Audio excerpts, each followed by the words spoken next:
am Mark, your kind and generous dungeon master. And if you're sitting comfortably, we'll begin. It's very much of sitting comfortably that we do begin. On the shores of the Sea of Silt. For 8 weeks now, since leaving Gustanel, our heroes have been resting here at Tempug's Temple, home to a slave tribe overseen by the eponymous Tempug. A one-armed gladiator formerly from Nibene, he's carved a small niche for himself and like-minded individuals out just along the coast from the trade village of Cromlin.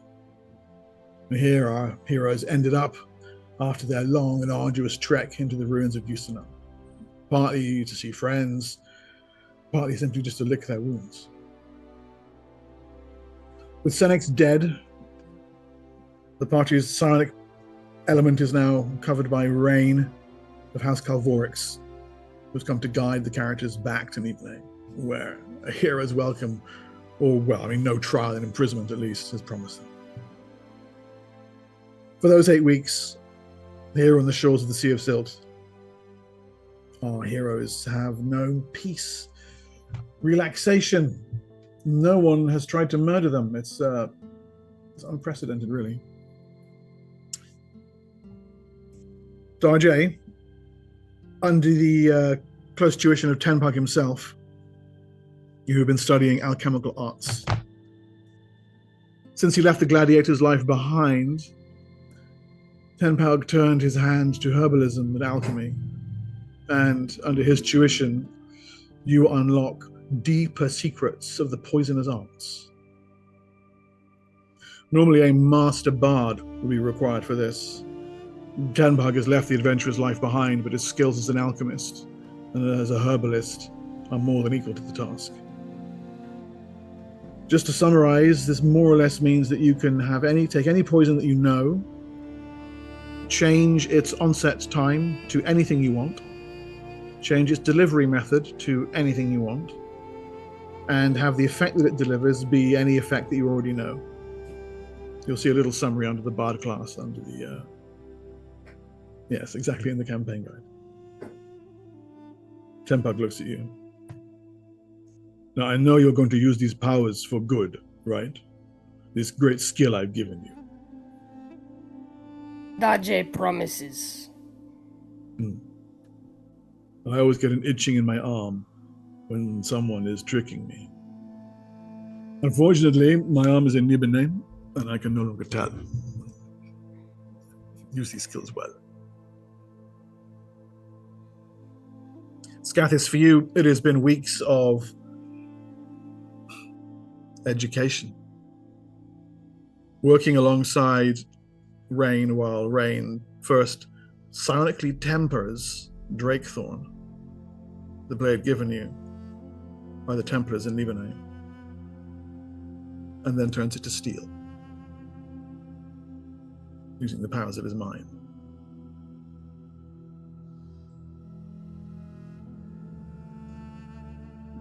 The weapon is truly now a thing of beauty.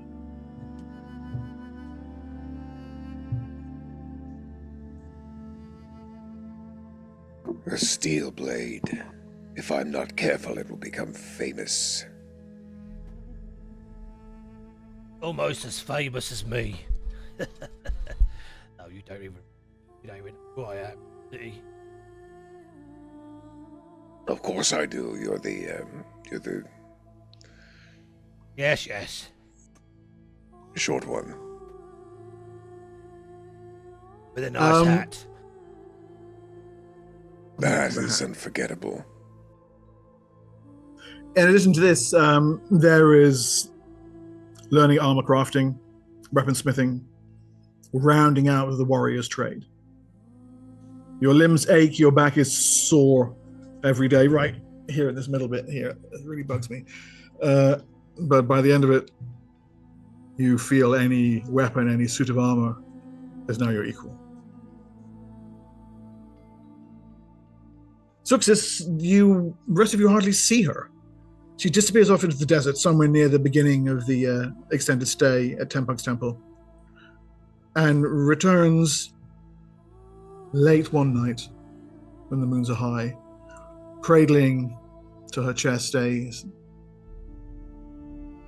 small object wrapped in cloth, and by the lights of the moons unfolds it to reveal a docile Chatkacha, the throwing weapon of the for Queen. a second there. I laid an egg. That's what Blake said. I laid an egg. Chat as well.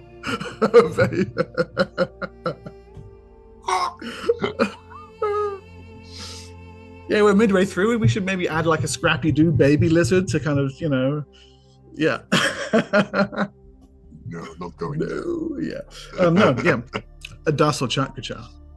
Sign of trust from the Queen. Long weeks you have spent struggling in vain to keep up with them. But your way with the insect, your skill with communications, your simple knowledge of their kind. Well, it hasn't won you membership of their tribe or their clutch or anything, but they just promise not to eat you, and certainly to listen to what you have to say next time you head out in the desert to visit them. And because you all look alike, they gave you a Chatkacha to mark you apart from other food. Mm-hmm. I will arrange it into a necklace. That's about as culturally insensitive as you can get. That's fantastic. They'll love it. Mm-hmm. Well, this keeps it on me. Exactly, yeah. Yeah. Scrappy's this. I love it, Tam. Yes, we'll do that.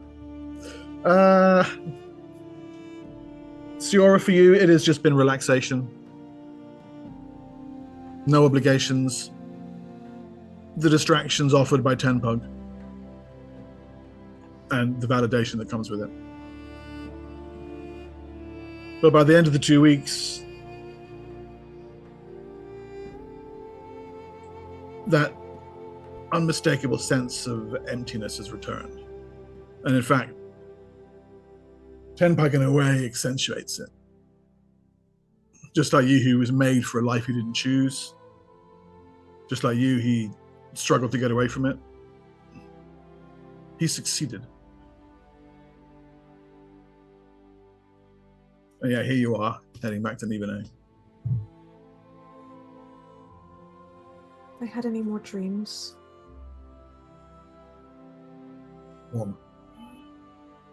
One dream only. It began, yes, with the waters. And again then with the gem. But now you see the gem more clearly. The red is not its color. The red is something inside it, like a light that moves inside it. Like when you hold obsidian up to the sun and turn it just so, and it catches a glimpse of crimson in its heart. It's a large, shiny piece of obsidian that you're seeing, with strange reddish lights moving within it. And it's hidden somewhere.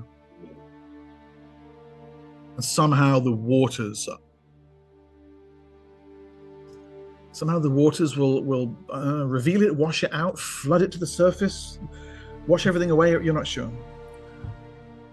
The waters reveal the stone. That's all the dream tells you. The shape of it, is it reminiscent of the spell orbs of obsidian? No, it's more like an egg. Okay. Actually. Yeah. Scrappy's this. Yeah. Obsidian lava lamp. Who would the rest of us be then? Dibs on Skaggy. Skaggy. That's so good. Well, I feel like Darjay is Scooby. Just by vibes. He already kind of is. Scooby Dar. Yeah. Scooby Dar. Yeah. Rexceptible. I'm sorry for that. I love it so much.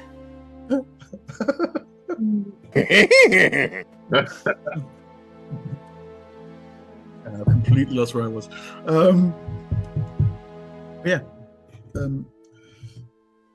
Leaving Tempug's temple. The sun has set. Tempug comes to see you off. He's a little concerned about Thicket. The halfling still has not returned to his senses. He seems okay, almost as if his connection to the spirit of the land was sustaining him. But possibly his holiday in New Orleans went on too long and he came back with some kind of undefinable illness that's going to make him miss another session. A touch of shore leave, perhaps. He has like some dried food around his mouth while we've been trying to feed him, and it's just not. Yeah. I wish you all well then, Tenpak says. It is a short journey down the old road back to Nibene, but the Gith are like swarming kanks this season. May the elements speed your travel. I've got a picture of Tenpak somewhere. I think maybe for the first time in a while, Siora is like hesitant to leave somewhere. Probably one of the last to leave. Not really wanting to. And he goes along checking the kanks that you've gotten, double checking the saddles, making sure the small provisions you've gotten ready all along your group. Behind, halted Fen stumps into view. He has an unmistakable scowl on his face. Valtar is scampering along at his side. I'm not happy, Fen says, glaring unmistakably at you, Scathis. Oh, he's unhappy at me? Yes. He's gonna miss you. I thought you were staying. But you're not. He points to the kanks. You're leaving.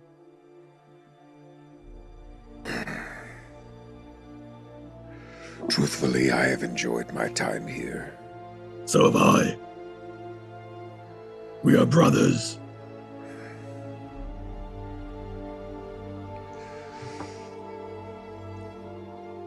I will return to see you again, Fen. The Jazal at his side chatters something at him, something on the lines of "I told you so." Absent-mindedly, Haltit sort of swats him away with one hand. But did I come through when I said I would return to see him? Yes, you did. Yes, you did. Okay, yes. good. Okay. Yeah. The Jazal is kind of confirming that.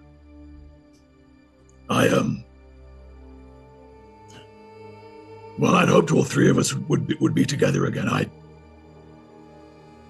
I'm going to say it. I miss the half-elf. I miss Arazo. He never turned up. This isn't how it was supposed to go. Now you're going, and next week he'll probably arrive. Oh, I don't know. Scathis reaches up and puts a hand on Fen's arm. I'll return as soon as I can. Don't die while I am gone. No, you'll be the one who dies while you're gone. Ha! Not likely. Well, good. If you won't, I won't. A deal then. Good. He claps you on the back. We'll both live until we meet again, brother. That is the only way we can meet again. Perhaps. Because otherwise we would both be dead. Or one of us would be dead, and then it's not a meeting. Then it's a funeral or a memorial service. I've ruined the moment. I'm going. He turns and stomps back toward the temple, leaving leaving Valtar. Valtar flutters his fans a couple of times. This one, talk to Jar J in private now. Very well, I'll leave you be. Acceptable. Turns and walks away. He's a nice fellow. A little slow. I do like him. You mean the half giant or the Oh, yes, Sora? him too, yes. Ah, right. So we come to it, the moment of our parting, old friend. Indeed. Although, I will be back. I know. The spirits have spoken most clearly of it. Even if the spirits didn't have anything to say on it, I would come back for you.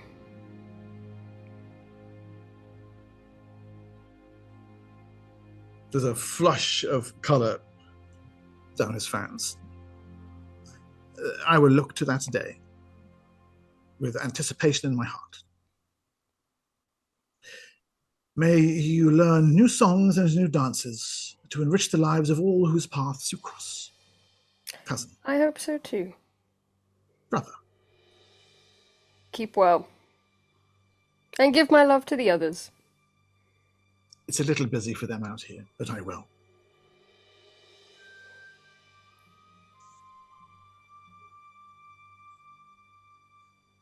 And so time for departure it is. In fact, let's go to the Ivory Triangle map. Why not? It's a bit closer to home. And at last, you say your farewells to Tenpug's Temple and the city by the Silt Sea.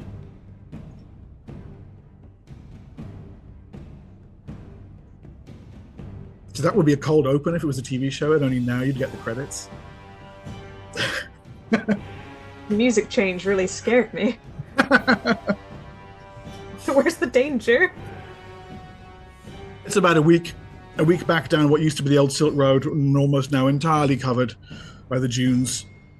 You move at speed on the Kanks. Yes, you see Gith. Scouting parties only. They follow you at the distance of about a quarter mile, maintaining the perfect regimented distance from you, themselves loping through the dunes, just watching you, and then peel off into the foothills of the mountains. It's weird. It's really weird seeing Gith behave like that. But then you're onto the packed surface of the road. They're still swallowed even further by the dunes of the ruins of Outpost 3. And then beyond that, the Black Spine Road, the mountains, the Black Spine Mountains themselves coming into view. And you're joining the many caravans, blending in with the crowd toward the city-state of Nibene itself. Now, as I recall, the plan was to proceed to the Calvorix estates, those which used to just be the Eden estates. Not get yourselves tangled up inside the city itself, and instead go to basically a safe haven where you can prepare for what comes next. All right. We'll assume that is what takes place then. You hive away from the main road and down onto the plain of hot springs. If only Thicket could be here for this moment, a true homecoming for him.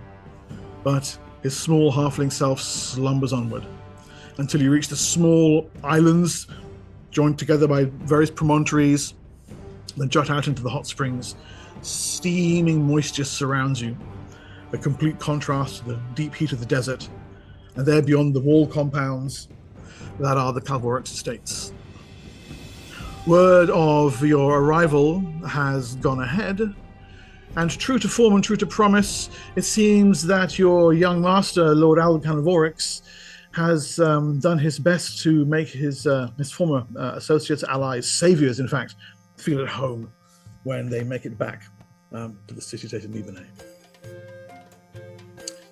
There are lights on in the courtyard, hanging from the trees, coloured lanterns, and beautiful spread of banquet has been laid on by house slaves, servants. You're not entirely sure at this moment. You can see that Alden is there himself, welcoming you with open arms, and to his side, his young wife, her mother. Do you recognize Aru, the high courtesan of the house, a member of the Template? And standing off to one side, smirking, looking a little uncomfortable beneath the trees, is Jabea Shom. Please, my friends, Alden says, let the travel dust be stricken from your feet. Come, food and libation awaits you. My servants will take care of your travel clothes, your mounts, provide you with refreshments if you need. You are home at last. Let the night welcome you there. And I've got a picture I can do something actually. So just to refresh your memories, young Alden Calvorix.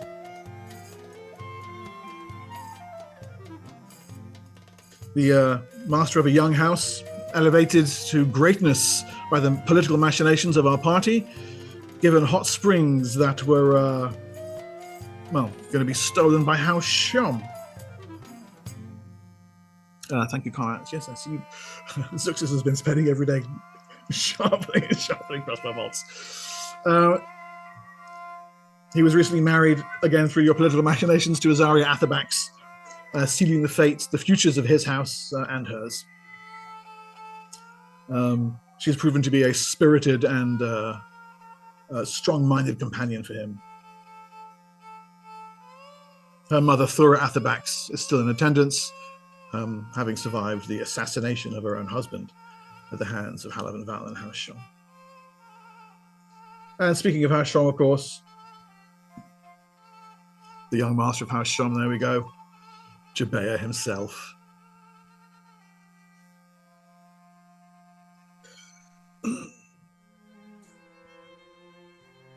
So, Alden is quick to welcome you. His servants are quick, as he says, to take your various travel clothes, have your mounts seen to, provide you with cold meats, fresh water.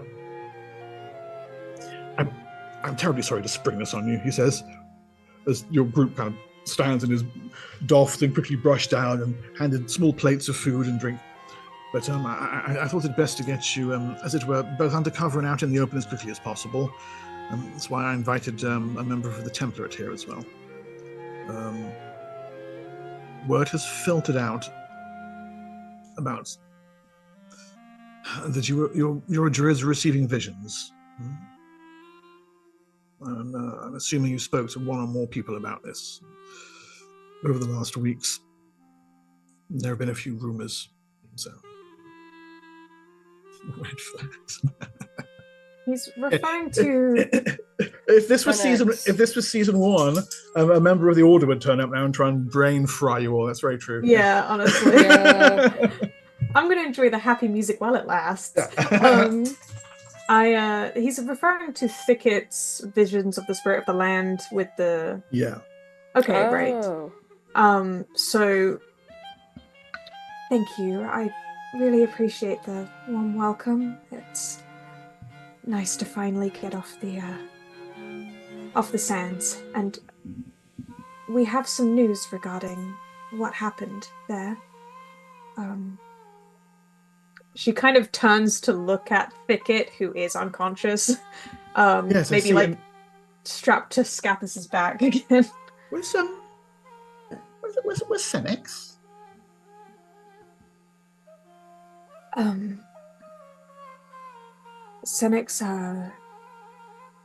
Senex passed away sacrificing himself so that we could we could leave. Oh well. I feel like a perfect buffoon. No. He waves at the musicians to change to something a little less bouncy. No. I didn't. Of course.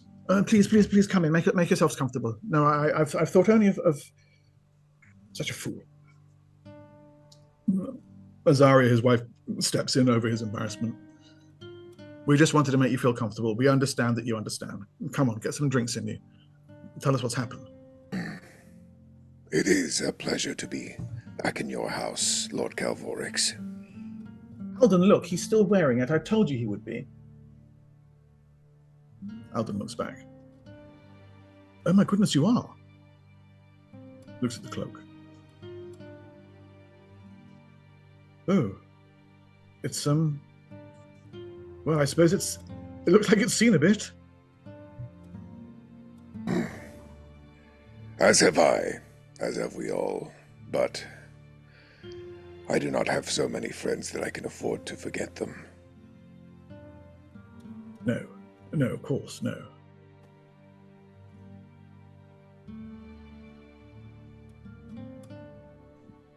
So Alden. Alden, stop fussing over them, Jabir says, striding up. Come on. He snaps at some of the servants, accustomed to command, has them bring seats and tables around, turns it from an awkward standing up situation into, let's pull some chairs up around the fire pit, have a few drinks, get some relaxation going here. He sits himself down with a large carafe of Asticles wine, pours himself a glass. Well, look, he jerks thumb toward Templar Aru. She's standing somewhat demurely, smiling over toward the side of the group. I'm going to say what she's dying to ask. What the hell happened? Senex is dead? What were the visions about? Is it going to be a war?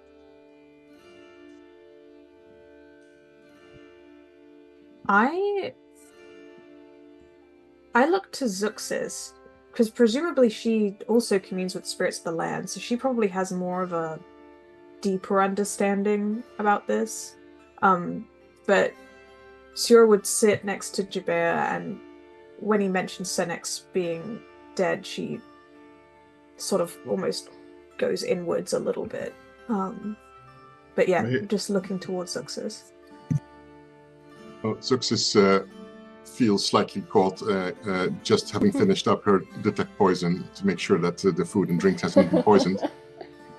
There's these spiced jalabi fruits have been poisoned. Oh. Those are poisoned. Oh, how embarrassing, Alden says. That's the third case this week. There's been a little bit of an uptick.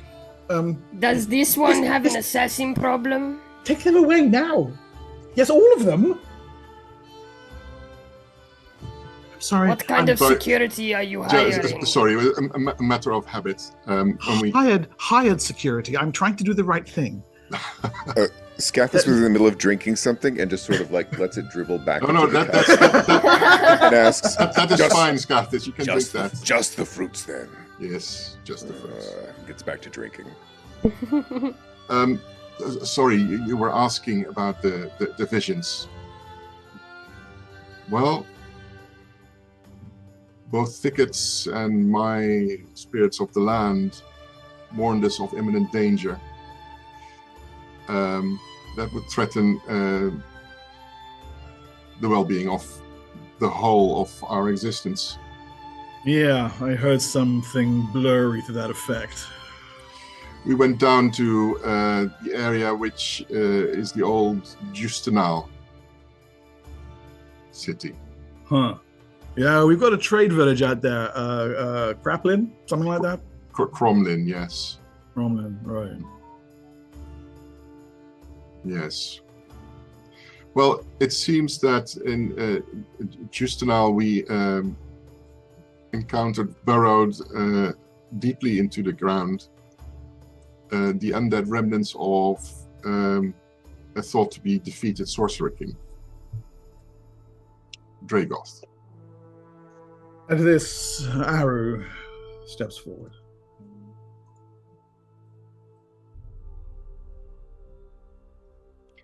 The Ravager. This is the one. And the emergency that our spirits of the land made us attend of was his finding and using of a portal to different worlds. And that was going to be the source of the imminent demise of this one. A breach through the grey. Yes. Well, we put an end to that and destroyed his portal. I see. And did not make him happy. And no, and Senex paid the price of that. When we tried to escape, yes. Senex gave his life to allow ours to continue. Exactly.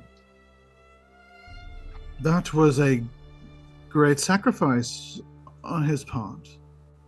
It was. This is true.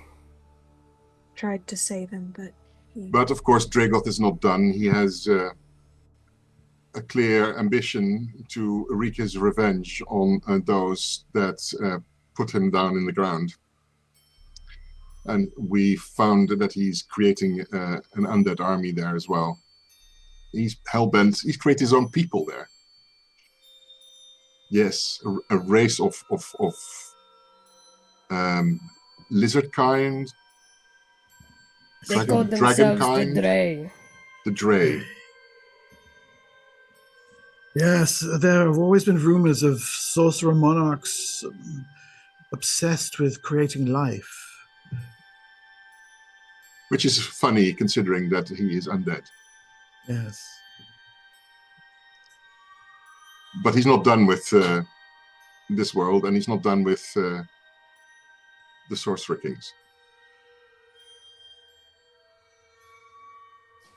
I rather feel I should take my leave of you, Lord Calvorix, and make with some haste to my husband's side.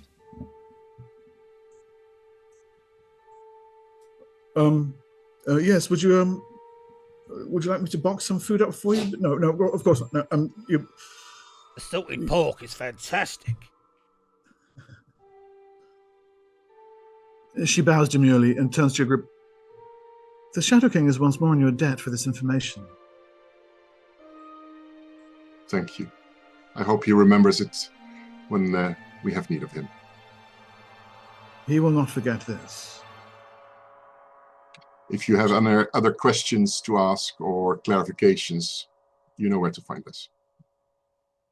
A nod signals her understanding. And she hurries from the small garden.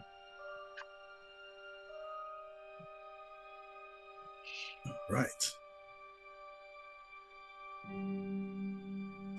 Look, that I pre-chew the food for our comatose halfling, and then I can feed it to him. Okay, that's disgusting. Okay, fine. Look, that's the way lizards do this. I'm sure they do. Don't diss lizards. Yeah, you didn't see it earlier, but when Scathis spit out his drink, Darjay was directly underneath it. Waste not, what not. Mm-hmm. This is true. Mm-hmm. How do you think we've been keeping him alive for this last 2 months? Scathis, there is this brings me to a matter I wanted to talk to you about. Do you mind if I have a word with you in private? He looks around at all of his friends and then back at Calvorix and nods. Of course. He leads you off to under one of his vine-covered gazebos. Look, I know you're just back, but this word of this Dregoth character is it's alarming, and I rather feel we're in for a bad time. And I need a good sword at my side, and look, you're wearing my house colors already, but I thought look, House Calvorix is doing well, thanks to you. Our coffers are filling, and I'm going to start taking on men. Troops. I'm going to start building an armed force, a proper one. I need a commander, and I can't think of anyone else I'd rather have than you to do it. So that's what I'm asking you. And now I'm telling you about it.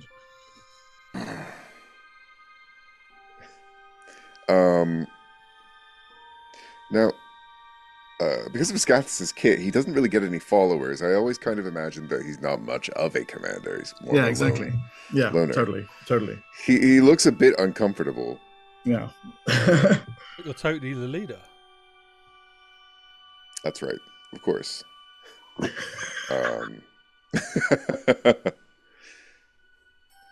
Commander.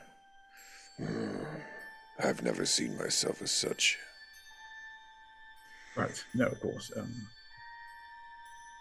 I've instructed, but in a fight, I've always been better at looking after myself. Well, perhaps you just need time to think about it, but don't think too long, eh? I need to move with my house. We need to get ourselves in a position of strength, and that's something else I wanted to talk to you about too. He kind of looks over your shoulder, back toward the others. How trustworthy is Siora? Siora? He thinks a little harder than you would expect him to at the question. is what is being asked of her. Right. You see, I need a spy master, spy mistress, I suppose. Someone to handle, well, you know, all the sort of stuff that you lot handle, and I can make that a formal relationship. Act as her patron, and then anything that she does is attributed to the house rather than her. Bards have this anyway, but this is I'm empowered to offer this as a head of a house, should I say a wish. Do you think it's worth speaking to her? Would you speak to her? Perhaps you could do that. Yes, I could do that. If she is paid, she should be loyal. Oh, yeah, yes, absolutely, she'd be paid, yes. Well, I'll leave that with you then, and you can decide whether or not to swell my ranks by 2, eh? Yes, well, anyway, thank you. He makes his little joke, and Scathis just stares at him kind of blankly. I have to... Tongue flicks up and licks his eye. Good chap. And he makes a slap you on the shoulder. Can't remember if he'd gone over that boundary or not yet, and hurries back toward the others. RJ, have you tried this cheese? Dajé has been eating it all night. Have you not seen him? Oh, I could smell it. That was a dwarven joke. Dajé does not know this dwarven joke. Oh, I guess we'll never get to know it. Now I'm home and all, and I've completed my quest. If you say so. What do you mean by that? Dajé does not mean anything. Here, have some more pork. Oh, He passes a bowl over to you that's already half empty. You've left the fat. He's going to send you back with the others, of course, Rain. Azaria says, leaning over. Oh, why? I've done my business. Well, yeah, so far. Oh. But look, they're not going to stay here, almost certainly. They might not know that, but something's going to come along in a minute, if it hasn't already, and they're going to be off on some... So all they do is gallivant. Well... Dajé already knows that gallivanting is in the future. There you go, see? Dajé knows. I had to kill 2 Gith. Only 2... And Dajé saw you smiling the whole time. Oh, You had fun. How did you kill them? with my mind, obviously, but I could smell the blood. It was rather disturbing. Oh, did they All like the months. did they explode? Oh, yes. Oh, You're sick. We traveled months on the road together, and you are saying to Dajé you did not enjoy it once? Oh, I did enjoy it, but I do miss my feather bed. Dajé has no argument for that. During their conversation, Jabea leans over to you, Siora. Would you like to take a little walk? They have these ponds down by the far side where there's fish. Actual fish. I haven't seen those since the Ringing Mountains. I can show them if you like. Sure. That would be lovely. I heard that people have been coming for you. I came as soon as I could, but got held up. Yeah. My sister. You okay? I am now. It's pretty bad. Those dates will have been meant for me. My father's, well, he's going to be going to the grey soon, and then it's going to be very, very unpleasant.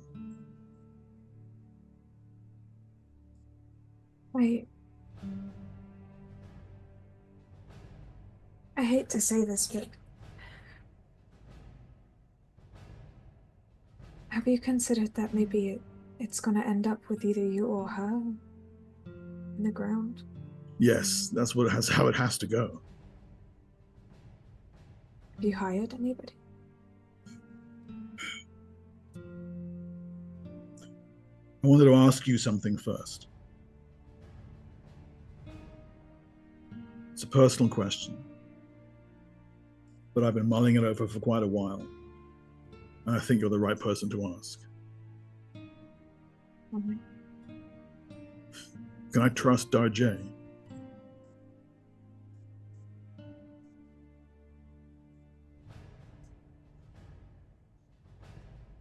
It's a hard question to ask. You can, but if in terms of assassination, with this, I think so, yes. Yeah. I want to hire him to kill my sister. Ajay, he has quite a heart, and I think if he doesn't think it's right, he won't do it. But this is very clearly, A heart, huh? That could be a problem. But okay, understood. Thank you. What about you? Are you staying? Here? The lizard said something about gallivanting being in the future.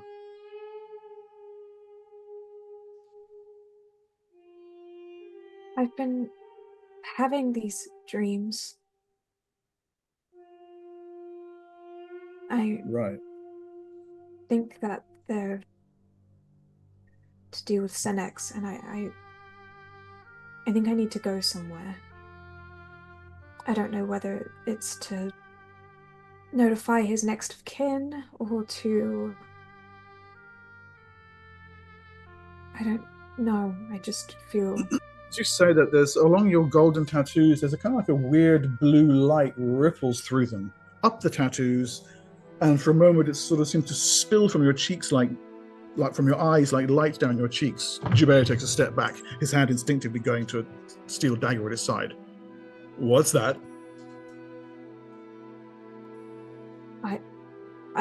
I don't know. And she looks at his hand on the dagger, and she then takes a step back, doing her best, fearful face. There's another pulse runs up your body through the tattoos, and now it comes out of your eyes, your mouth, like a breath, an exhalation of, and this kind of strange blue light energy mist for a moment in it. You see Senex's face, and then it's gone. What in the black hells was that? I don't know. I have... Alden! The rest of you heard Jabea's voice. There's another pulse, and all of you can see it now coming from the through the trees by the ponds. This bluish kind of pulse of light and energy. For a moment, you almost see half his face, like a hand outreaching, and then it's gone. Alden comes running over. The rest of you presumably can see, if not attend. Oh, I say. Oh. One moment, please. His wife nods and is already running back toward the house. I'm casting a detect magic. Yeah. Okay. Ooh. Yeah, there's magic here. You can see it intertwining with other energies, which you presume are psionics. This is primarily a psionic effect, but there are little twists of magic here and there through it. What kind of magic is that? Necromantic. Azaria comes back with a little, like 5'2" bald guy, little old guy, looks about 60 something. Step aside, step aside. Mindbender, Alden says, moving people aside. Young lady, may I? A little bald man says to you, Siora. May you what? Assess this. This is clearly psionic. There's another pulse of energy. He takes a step back. For a moment, there's a fully formed pale blue Senex in front of you. It's psionic and magic. It's a combination. Oh. Well, I can assess the psionic part if she'll agree. Yes, okay. The magic part is necromantic. I'm sure it is. One moment, please. And he places a hand to his temple. You feel Sora the just pulse of the way. fearfully. In your mind's eye, you see his eyes right here in front of you, like really piercing, really, really close up. Hate that. Yes, there's a psychic fragment. It is somehow lodged within. He promptly falls over to the ground, doesn't move. His eyes open, mouth open, blood coming out of his ears. He's not breathing. Azaria screams. I immediately walk over and put a healing spell on him. Okay, you're trying to heal a corpse. Jabea stands at Siora's side, blade half from the sheath, but he's got his back kind of half to you. You realize he's trying to take up a defensive position against... Aww. Whatever. Okay. Yes, whatever. However, as that happens, the blue image shimmers into full form in front of you. A pale blue ethereal Senex. Even as Azaria stares down at the dead body, Alden kneels by his man Porlock's side. The image begins to speak. Greetings. I am a psionic representation of the collected experiences and inbuilt requirements of a land prototype Model 5. If you are seeing this telepathic projection, my shell has suffered a terminal event and is beyond recovery. A telepathic imprint has been left at this, your nearest prototype interface node. Please place your hand on the interface node to continue. What the... By the magma, what is this? I am sorry, can you repeat that? He said to touch the node. Is he the node? Darjay reaches and touches Siora. Continue. RJ, you reach out and touch Siora, did you say? Yes. Okay. How may I help you? Senex, is that you?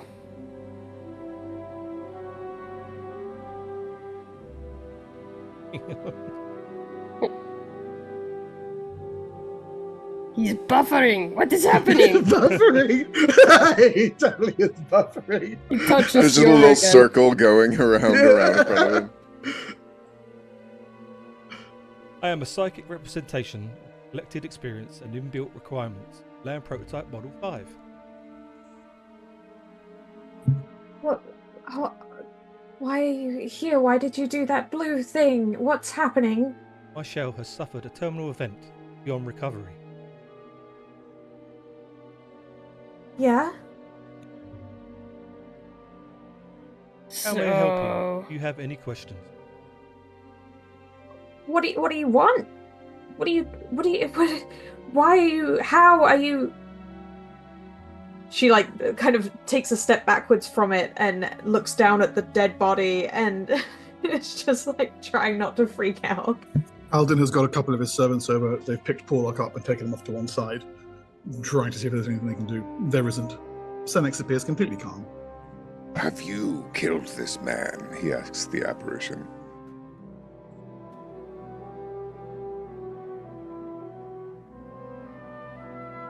Doesn't answer you.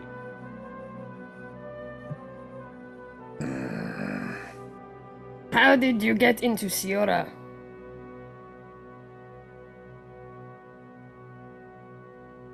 I am a psychic representation of the collective experiences and inbuilt requirements of prototype Model 5. Hold on, I keep having this dream about this black water and this obsidian stone. What does that mean? I am sorry, can you repeat that? Are you giving me a dream vision? I don't...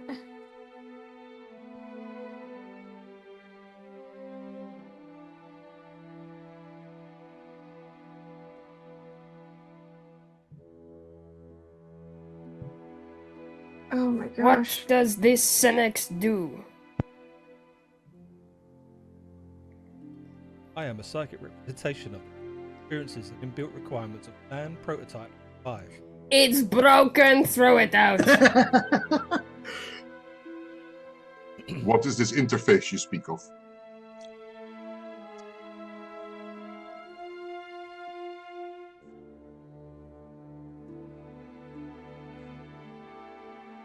Oh wait, do we need to touch Senex? Has that not happened? Like, is this? I'm not touching No, that thing with the I'm 10-foot not. pole. I saw what happened to the Proceed. first one who did.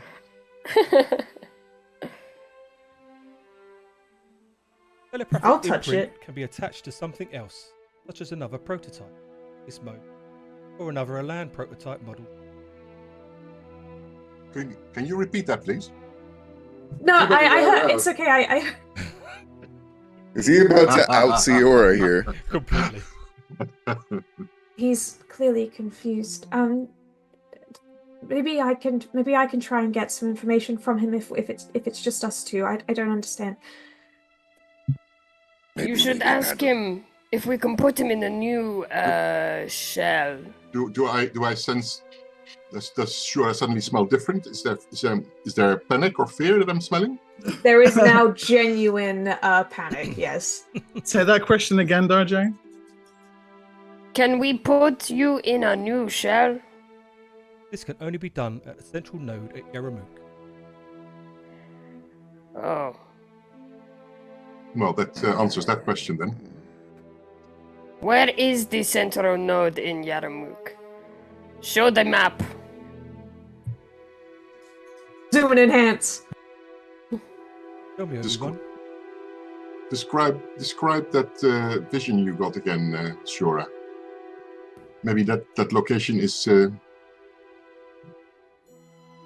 Like deep black waters and this statue and a obsidian stone. It's like an describe egg. the statue.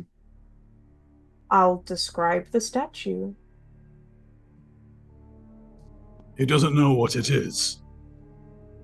A voice says from the corner of the garden. None of you saw him arrive, but standing there in the gloom is Farkloon. Xenix's old friend whom you rescued from the dungeons in the Nagaramakam. Whom Xenix has seen glimpses of in his visions. It's just an echo. That statue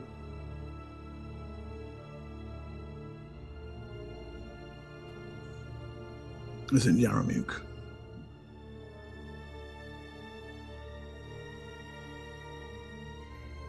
It's the statue of one of the champions of that place. He walks into the circle of firelight. Concern etched on his aged, tattooed features. The waters of the Black Waters Oasis.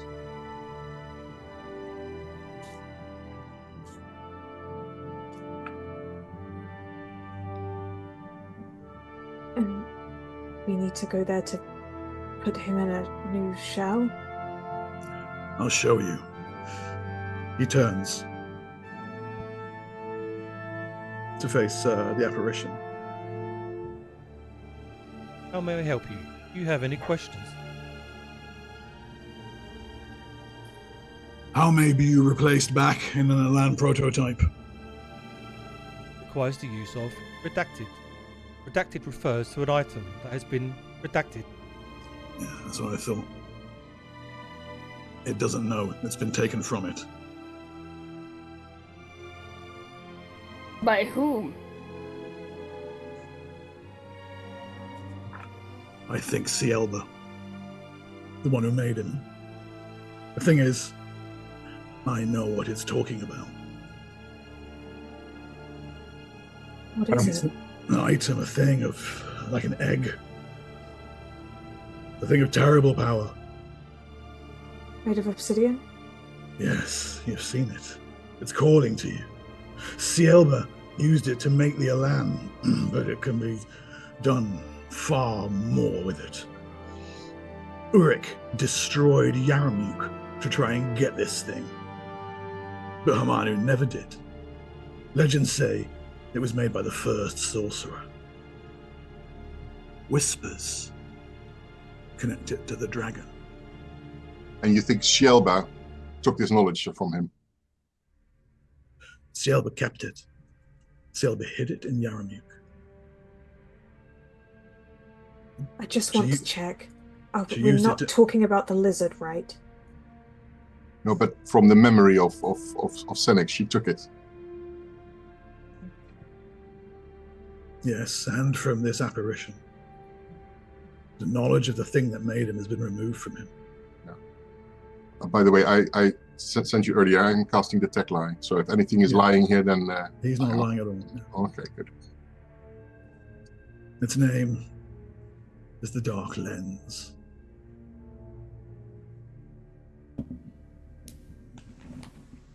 Sorry, I'm just writing that down. Okay. Does that ring a bell? You've never heard of this thing before. Yeah. Jabez shrugs. Who the hell are you? Farclune looks down at him. No one. I'll help you find it. I'll help you get him back. It's the last thing I can do. What he did for me.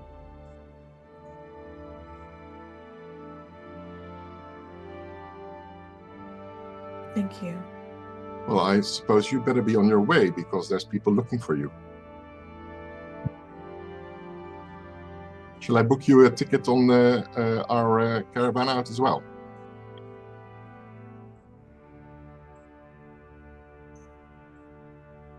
Yes, I think that would be wise.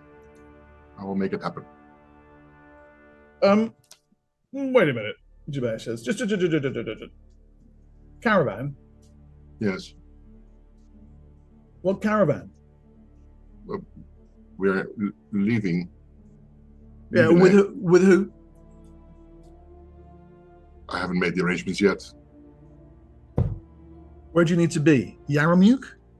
In the end, yeah, that's where we need to go. But of course, I've got a caravan. I've got a caravan that runs Nibane, Shazlim, Urik, Ram, Draj, back again. That Goes sounds perfect. Right along the Road of Kings. If you can get us on that caravan without anybody knowing, that would be even better. You want to travel like Sham? Dajay finds this acceptable. Mm-hmm. I'll make it happen. On me. Luxury cabins. Oh, then it will be feather beds. Yes. Make sure that nobody Yeah, knows outside this room. Look, the captain will know you're guests of the house, right? But you see, maybe we can have a different identity. I suppose, yes. Give you false names. Look, Durgosh hates me, but he hates my sister as well. He's loyal to my dad. He thinks we're both squabbling brats. So, well, that seems to me a good choice. She won't be looking at caravans that are under him, or less likely to be anyway. Good. I'm not just worried about her. I'm worried about other forces as well. Yeah, we didn't make any friends where we came from, man. Right. So. Right. But this is of great help to us. Absolutely. I can have you out of here in 3 days. Good. To give you enough time? Yes. Alden, I can stay here? Well, yes, of course. So, Scathis actually does work. Yes, it's fine. I need to visit my my lands, though. My library. No, Weshik, they went on Kanks, which then got... Dajay didn't. He's No. too fast. Yes, it's too fast. Right, Jabez says, I'll go and get the paperwork drawn up for this. Durgosh is his name. The Thunder of Tyraspor is the name of the argosy. It's big. You're going to be traveling with an army. Good. No one's going to come anywhere near you. No. All right. Thank you. Alden.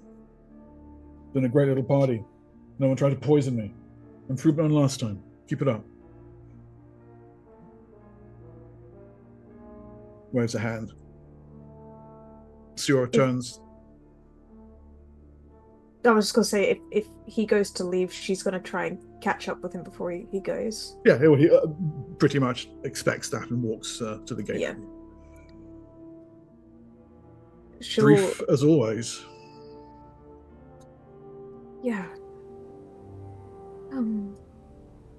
Sorry, that was really weird and embarrassing, and I swear that's not happened before.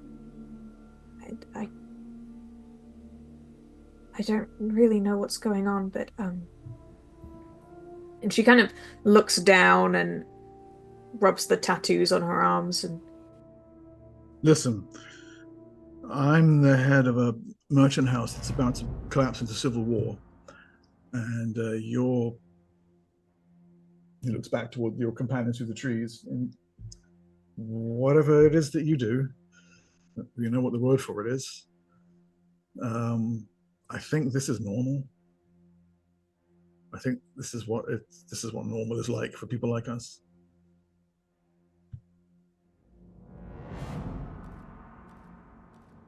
you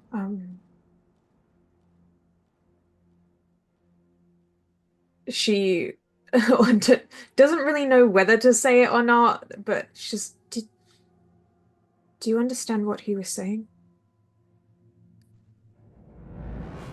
Who? The apparition? Yeah. It's a piece of memory that just keeps going over itself. But there's a piece of Senex in you that can come out and be put into a shell of some kind. Do you feel him in there now? No. So, with her reading people, am I picking up that he has not clocked on what Senex said about her being in the land? He doesn't appear to have picked up on that. No. Really? You're a land prototype. 6,700. Yeah. What do you think about him being in a LAN? The orders are nothing but bad news. You saw what they did. All that beetle smuggling nonsense. That's fallout from them.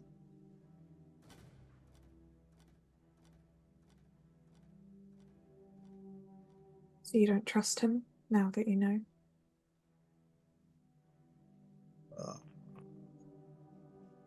I don't know that I trusted him to begin with. I only met him once. Look, there's one thing that living up in the forest ridge taught me. It doesn't really matter what you're like on the outside, actually. So, yes, Senex could be in a land and I could trust him, yeah. You'd have to earn it like any other man. Sure.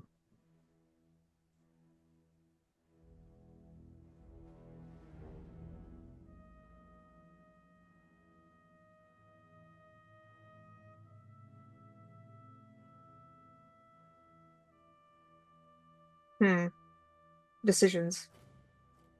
Now you can see him kind of, he catches the fact that you're chewing something over. What is it? What are you doing for the next 3 days? Other than paperwork? Yeah. Whatever I want. Can I see you again and maybe talk some things over? Yeah, of course. Thank you.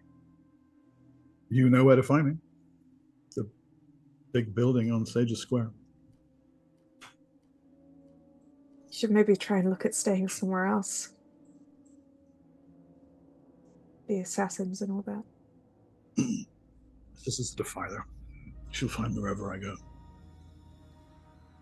Did you want me to talk to Darjay for you, or keep it to myself? Talk to him. Yeah, do. If it comes from you first, he'll feel less embarrassed about saying no. If he has to. But sure, I'd appreciate that. Sure. She gives almost like a little bit of like a curtsy and then waves him off. And then seductively walks away. Okay, your hearing is good enough to know that he doesn't turn and leave through the gate until you're rounding the corner and out of eyesight. Success. Just quickly, obviously I've held role playing, but thank you to Grim for 4 donations of $5 and redeems 2, so that's 66s, and also thank you to Washik Honey for 300 bits, which is D6. So who has what D20s? I got 1 D20. I think I still have 2. So I have 1. You got 1. I think I have 0 now. Okay, you get 2. DM Yay! and Grindy get 1 each. And I will roll out the last 2. Thank you. Okay, DM gets another 1. And so does Darjay. Look at those, 3 in a row. Then the D6 Scathis get. Yeah, the D6 has to be used today. Yes. Thank you very much.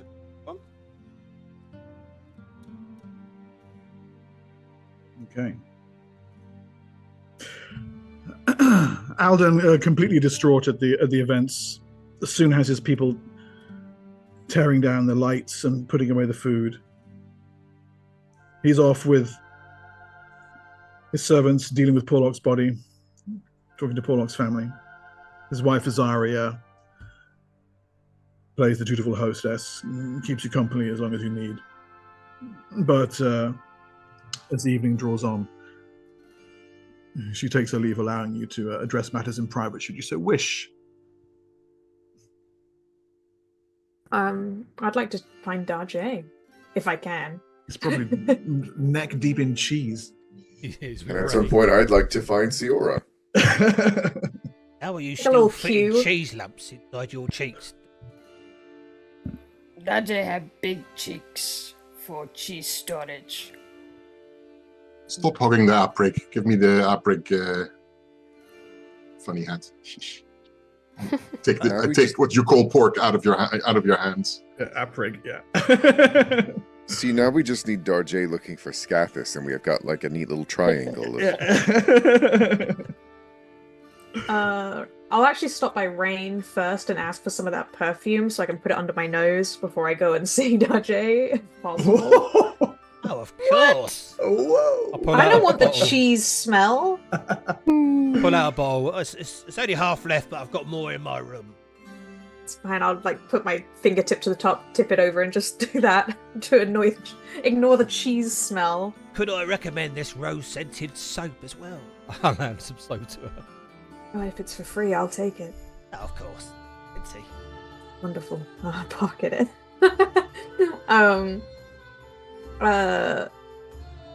And really quick, do you think you could make a really nice dress within 24 hours? Can I DM? With a proficiency roll, yeah. Yeah. You got the skill, right? Yeah. Yeah, sure. And could I temper it to make it look even more beautiful? Silently temper her dress. Fucking hell. Sure, whatever. Yeah. Christ. It needs to be beautiful, elegant, noble, and Look at me, irresistible. my dear. Less covered. Oh, of course. Give him a nod and then head to What about a Darjay. nice frilly hat? No, thank you. Actually, no, I'm good. She'll find Darjay, take a seat. I have a thing I need to ask you. This one can ask Daddy anything. Chibea is looking for someone to assassinate his sister. Considering that she's trying to kill him, it's going to be one or the other. I think we all know that he is far better than she. Although we have not met her in person, Dajé cannot disagree. He asked me if I can trust you. He's looking to hire you. For the killing. I believe we did meet her. You met her Did we? once at one of the conferences, but she fucked off as soon as the shit hit the fan with a little At teleport At ring. the meeting with the Yeah. water The priests. beach. Yeah. Yeah. I told him.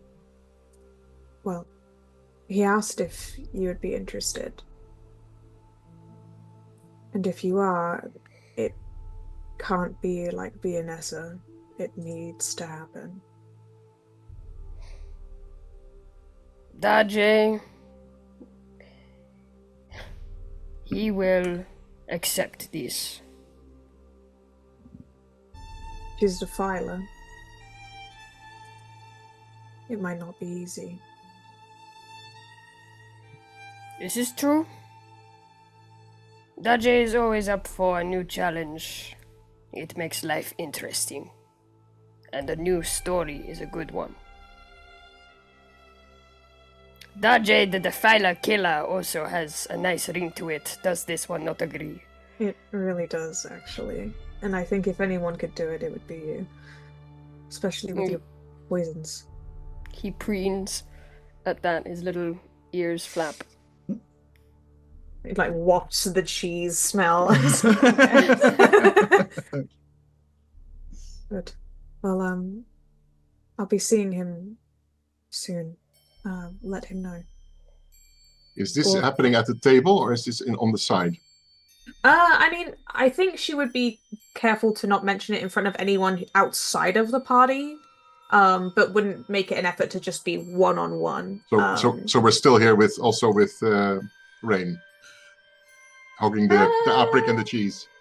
I mean, it's Probably a little not sidebar. Rain. Yeah, not around Rain. Sorry, buddy. But like anyone else would be fine. He's good for dresses and healing And Rose soap. And money. and money and soap But we don't trust the bitch. and dresses. Yeah. I'm sure we could come to. I mean, he knows a lot already. Well, but look, he hasn't made the dress yet, so yeah, I'll see how I feel after he makes the dress. Okay. Yeah, oh yeah. And I'll need Arn out to draw it, and then I'll see how I feel. I sent you a Uh, DM, Mark. Oh, I thought you had sent me one about the dresses. no, it is about the dress, but it's to Oh, me. wonderful. But yeah, once I've finished with Darjay, if Scathis wanted to talk to me, I don't know. Now. Yeah, Scathis tracks you down. Well, guess- she just followed the smell of cheese.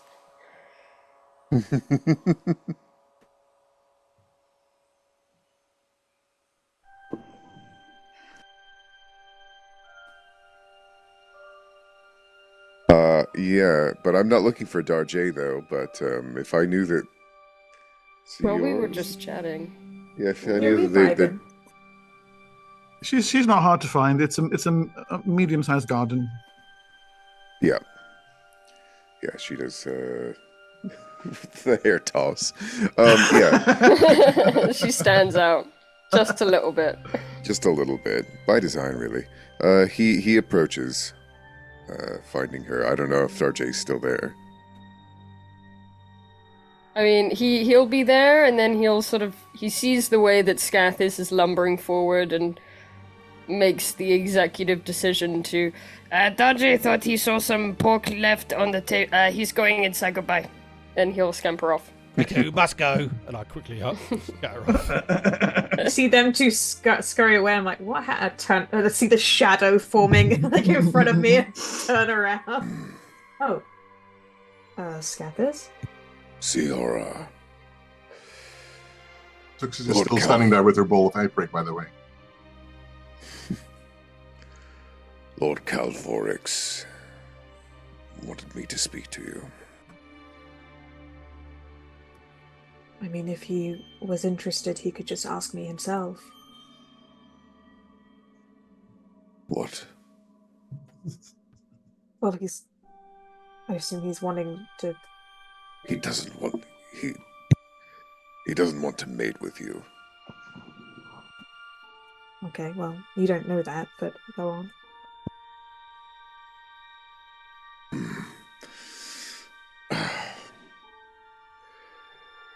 Calvorix is offering us jobs. You and me. A job? What kind of job? For you. He asked if I could trust you. And I said yes, as long as he pays you well enough. He wants to hire you as a spy master.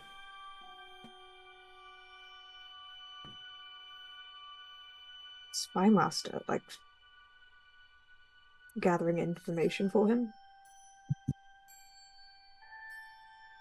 Yes, I believe so.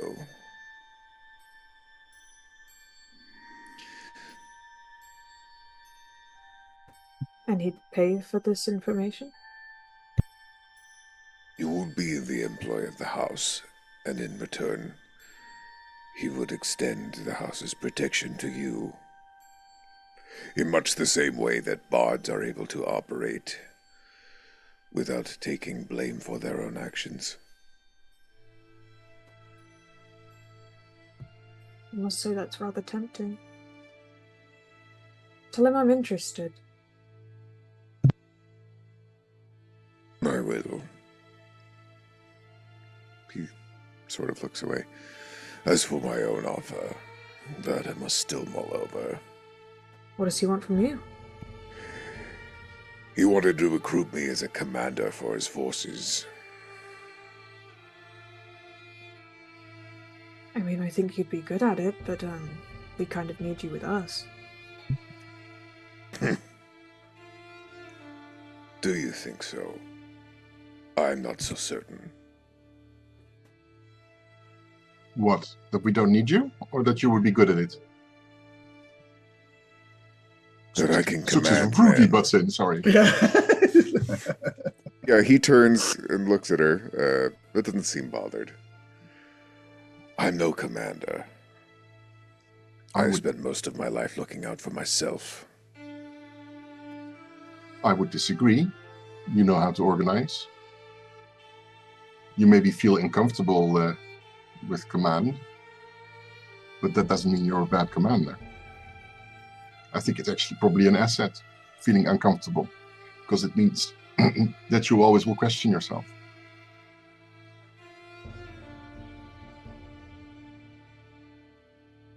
But of course, I think Shiora is right. We do need you. So if you accept this job, make sure that you organize it in such a way that you can delegate, because you're coming with us.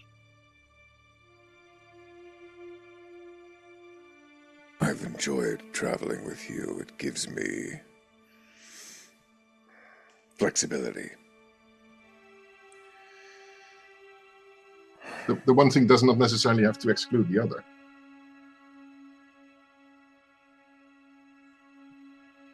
I wonder how much training you could give them in 3 days.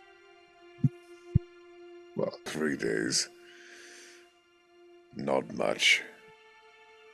But you can set up maybe a structure and start giving instructions on where to look for hirelings that can actually work underneath you and do your bidding and properly manage a garrison for you.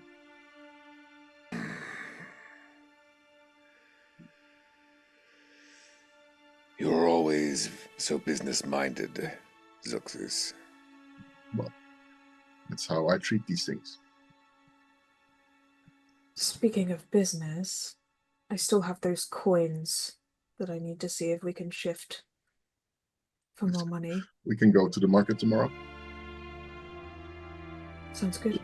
Thing is, as soon as we start marketing those coins on the market, questions will be asked how these old Justinal coins come to the market. That's a good point. We might just want to sit on it until this thing blows over. Or once it no longer matters whether people know that we have been there or not. You're probably right. Do we need the money Do we need the money right now from those coins? No. But we do have some gems we could shift if you are going to the market. Oh, sure, why not, yeah. And it wouldn't hurt to have some protection.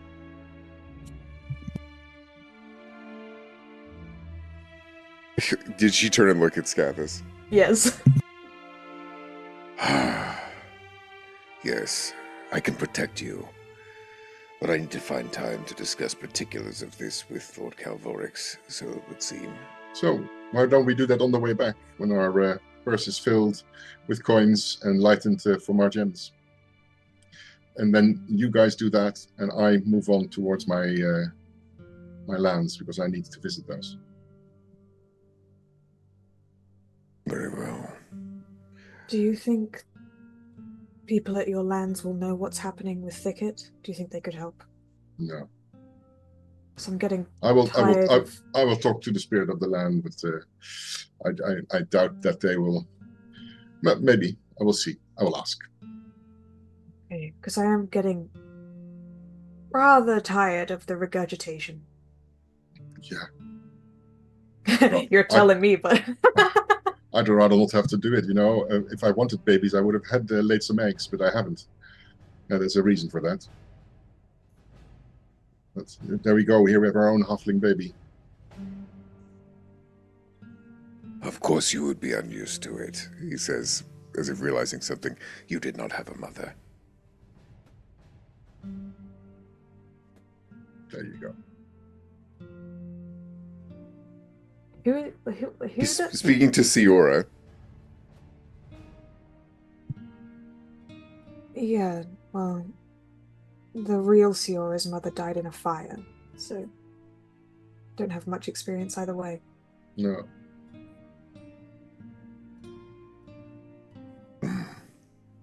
I can sympathize. A lot of people died in a fire in my home village, mostly by choice. Have you heard from them recently?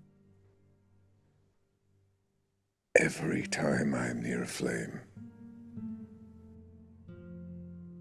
That is pretty much correct, Mark, isn't it? More or less, yeah.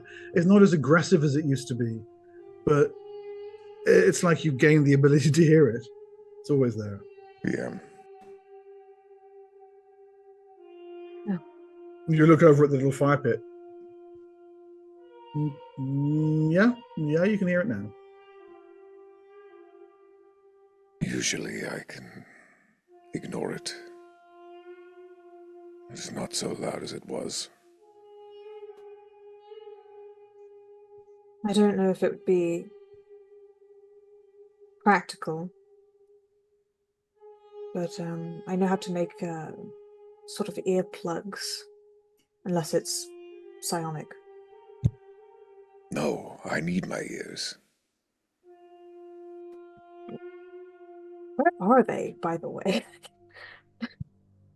What? Like, where are they? I don't see them. He leans down and puts like the side of his head in her face and points them out. Points an ear hole out. A little hole? A little hole. Interesting. Huh.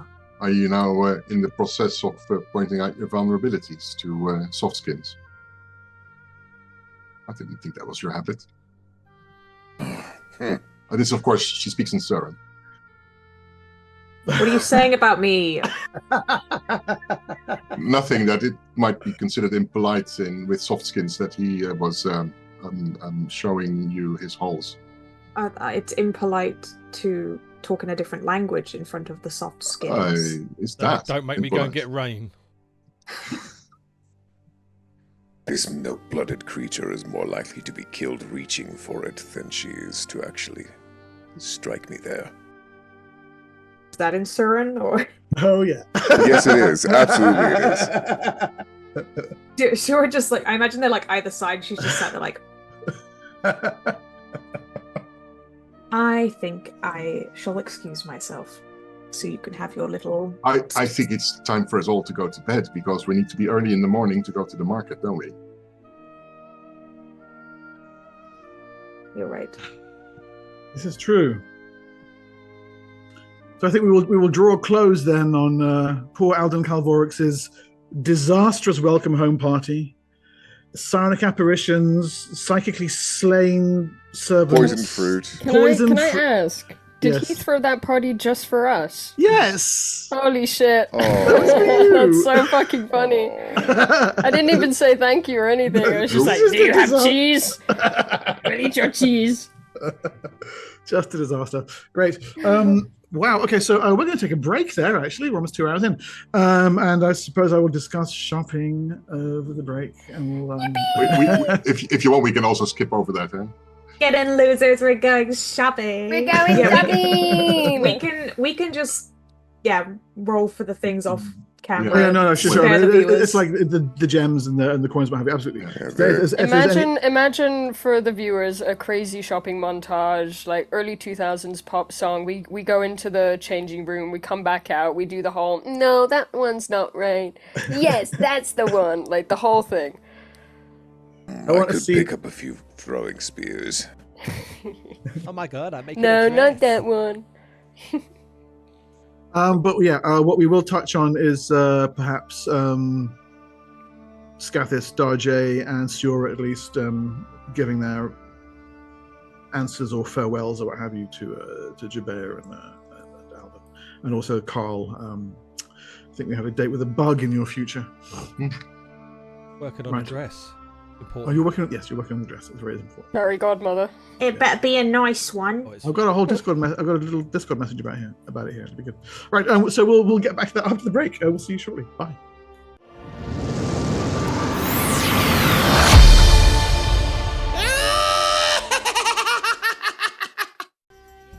The Spider Queen hangs in her webs, waiting. You have come north from Libanais, Suxus, to your guarded lands. To the Hive Lands. Long you have been away. The spiders scuttle out of the way as you make your way into the cave. She descends on a single pendulous thread. Her voice, a brush of silk across your mind. Again you come, scaled sister. Where is my nursery? In the making, there will need to be some patience. My belly grows fat with eggs. As she turns on her web, you can indeed see the underside of her belly is distended, almost like a tissue thin membrane through which you can see the shapes of countless dozens of little eggs poking, ready to be expelled. She returns the mother's pride. Good. No. You disappoint us. Bring her soon. We're working on it. I have sent children into the hive she called home. I know her name. It is Sham. My children have woven webs in the house of Sham. If I cannot have her, I will have another that sleeps beneath the dragonfly banner.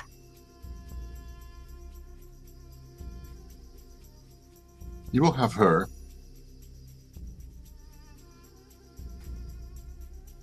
Be hasty.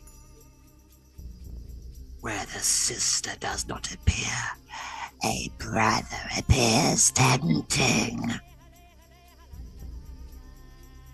My eggs will have a home in some flesh.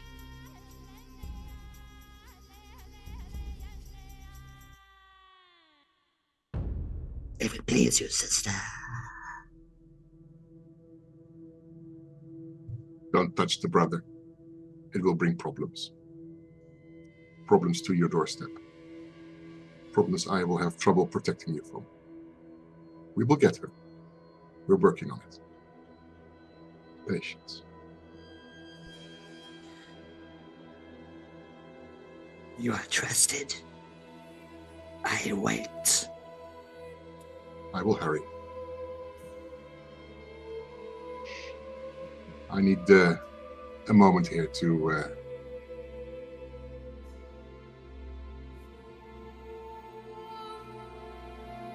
Dr. Tavelaris. Noiselessly, she recedes up her spinneret and back into the web. I sit myself down and touch the ground and go into meditation. Tavelaris is present almost immediately, waiting for you. Its ancient mind, countless consciousnesses formed together. There is the rush of air across stone. And a sense, the spider's disapproval and disappointment effaced by it, of deepest approval. Unconditional love for what you have done. A wound healed beyond all hope.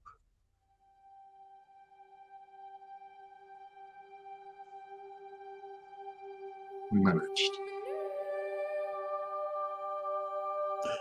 But still the claw clutches the sun. This you see. Beneath the silt, yes, but it's still there. This is not news to you. You said as much yourself only a couple of days ago at the party. But for now, the threat to Athas itself is lessened. A claw clutching at the sun, well, pick a way to die on Athas. For now, Dragoth is just another one. It's the way of the world. For now.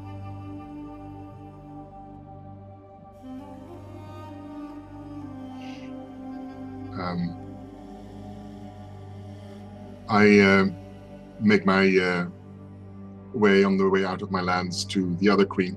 Visit. Antloid. Yes. And her children come scuttling to meet you, hoping that there is fresh food brought their way. Perhaps not today. Not today. Grows thicket in there. Dwarves. Yeah. Oh, I know a dwarf, actually. Wait a minute. Very lippy one. So I show my face. And she bows her great head to yours.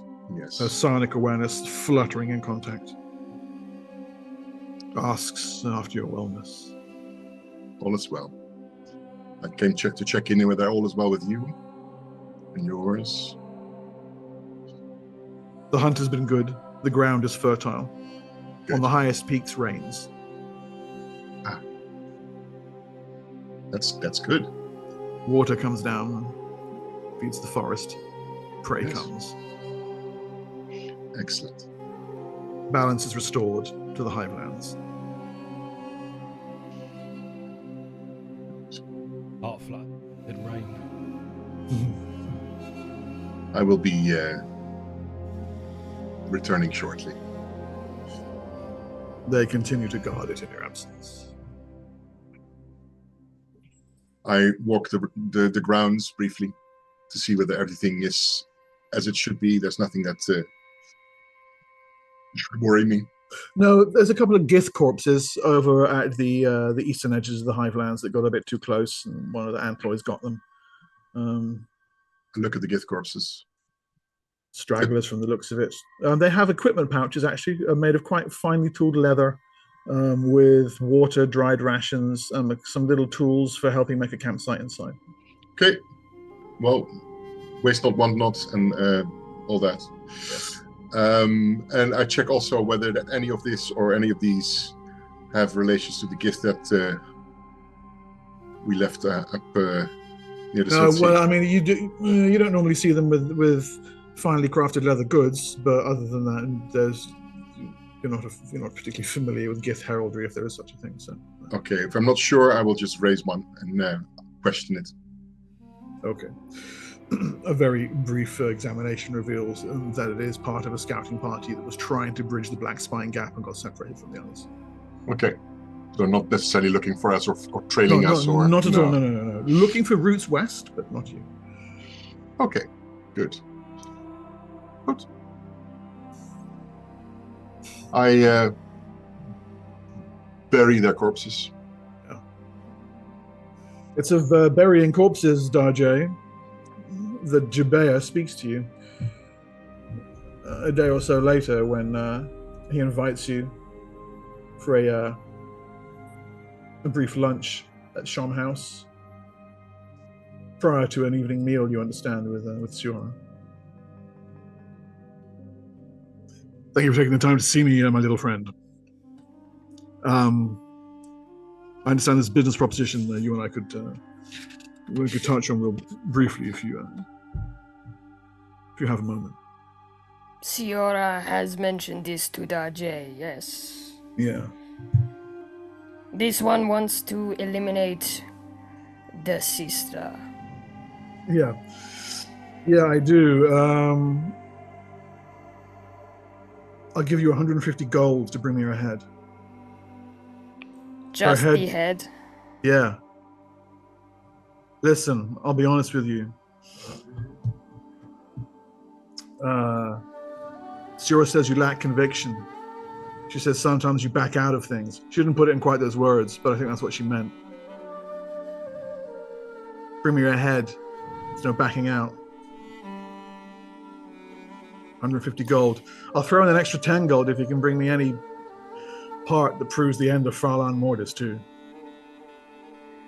What does this one have against Farlan Mortis? Darjay would like to know. He's a slimy before shitbag. He kills. He's a slimy shitbag. I'm pretty sure he tried to hire you to kill Alden Calvorix. Ah, Darjay will do this. Yeah, Alden's look, we all know what Alden's like, right? But he's a good man. So this is true from what Darjay has seen. Look, 25 for her, 250, 150 for her, right? The extra 100 for him is a bonus.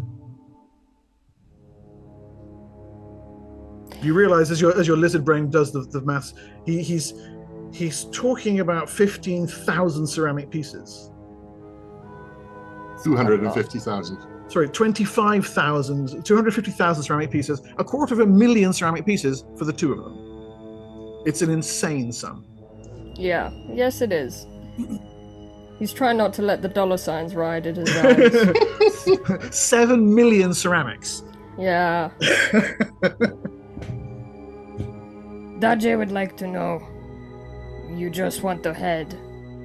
Are you dead. Going to make an example of her? No, I want her dead, but I don't trust you to do it and just give me your word.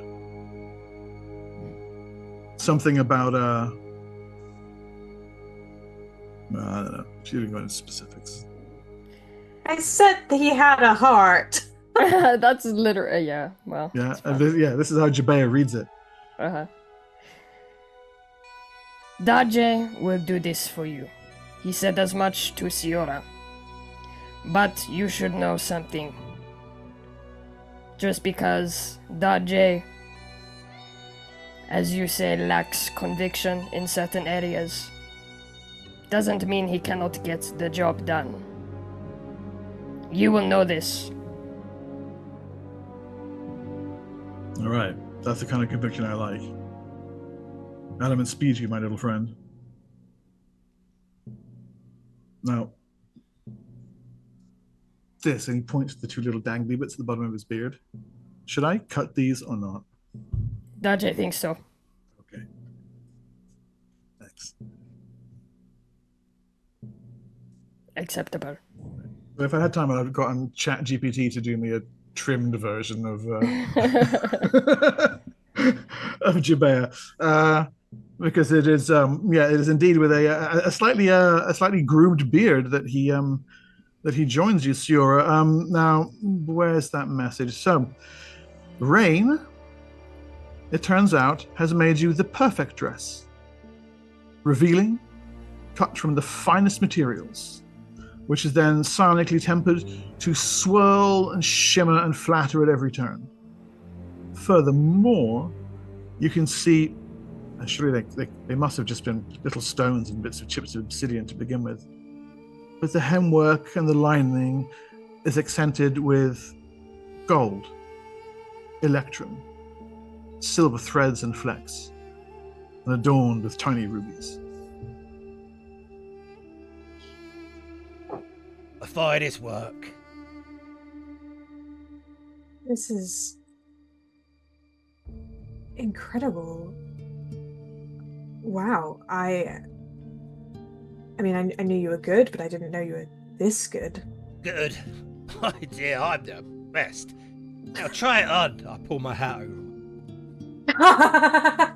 She unfazed will just change into it. I've put it on my character sheet as incredible dress made by Rain. She'll try it on, and I imagine it fits perfectly, and it's gorgeous. Let me know when you're decent. I never am, but go ahead. My hat up. I added something a little bit extra. It will never get bloody, dirty, grimy. It will always be clean, smelling of perfume. Glamorous, some might say. Oh. That's 15,000 gold.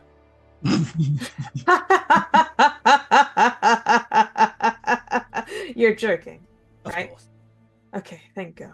You just tell people where you got Conveniently it from. enough, it's about the same amount that Darjay would get from killing 2 people. Imagine that. Anyway. Imagine the perfect price. Enjoy your night Dude. out. Thank you, Rain. I'm glad to know it won't be marked with any blood. She gives you a little spin to make the dress do the little flary thing, and then we'll wave you off. If any of the Surans are there, you can smell that she is actually a little nervous, which is not typical of Siora, but she is. Mixed with the perfume that comes out as violent.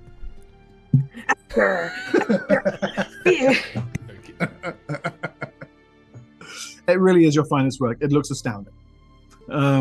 He's done an amazing job. So for Jabea, at the attempted second date at the Royal Overlook, you have the distinct pleasure of just seeing him stare for a good 2 or 3 seconds before he catches himself, shuts his mouth, manages a moderately gentlemanly compliment while guiding the 2 of you to your table. It's a much more relaxed evening compared to the time before where you ended up at the arena. But he's a little distracted and catches himself apologizing. I just went through with your advice. I asked your little lizard friend to kill my sister. Well, no, that's not what I said. I said bring me her head. How do you feel? Terrible. Yeah. Like, I'm fairly sure he's going to do it. Like, her head. If you want... Do you want me to get Daje to bring it to me? So you don't have to see it? No. Forgot I mentioned it. cost of doing business. Still, if it would help, you don't need to see something like that. You're only doing it to defend yourself. No, I do need to see it. I should be doing it myself, but I don't think I can. I can't. I'm not going to be able to get close to her. This will do. But listen, enough. Enough Shom nonsense. So you're leaving tomorrow, is it? Sorry, what did you say? Is it enough Shom nonsense? You're leaving tomorrow, is it? I think so. Yeah. The caravan you booked. Good. Thank you for that, by the way.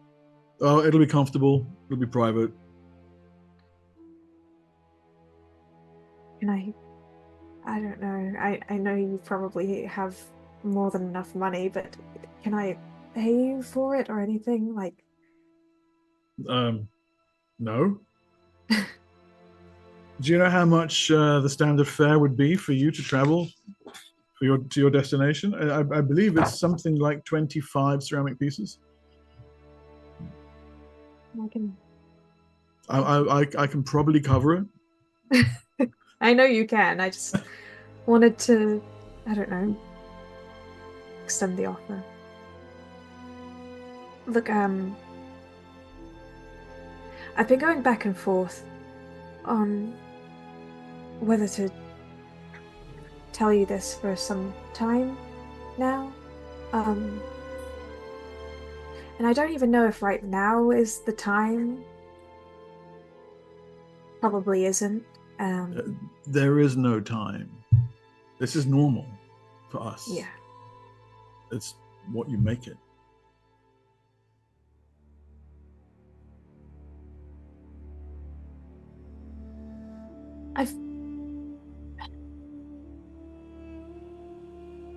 I haven't.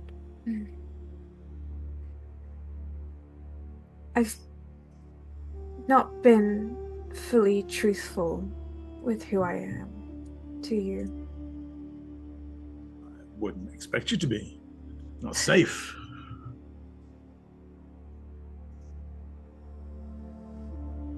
That thing that happened with Senex's apparition. Yes.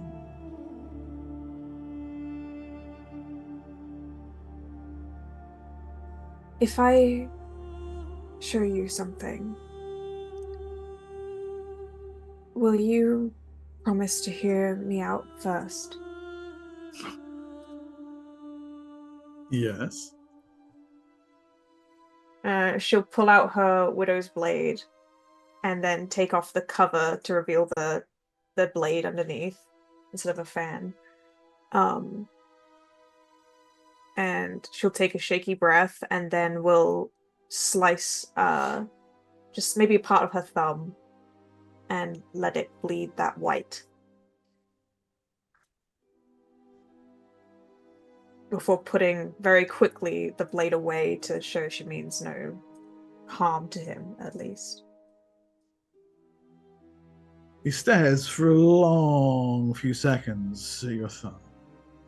And you can see at the side of his neck, this little vein going and then he actually looks around the room.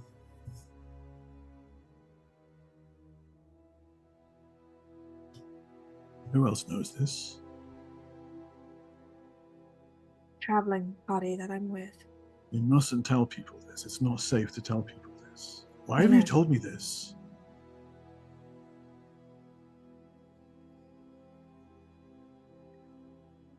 I find myself starting to care for you, and I would rather know if this would be a problem early before things get too complicated. I can tell you everything. when things do get complicated, you'll stop and point it out to me, won't you?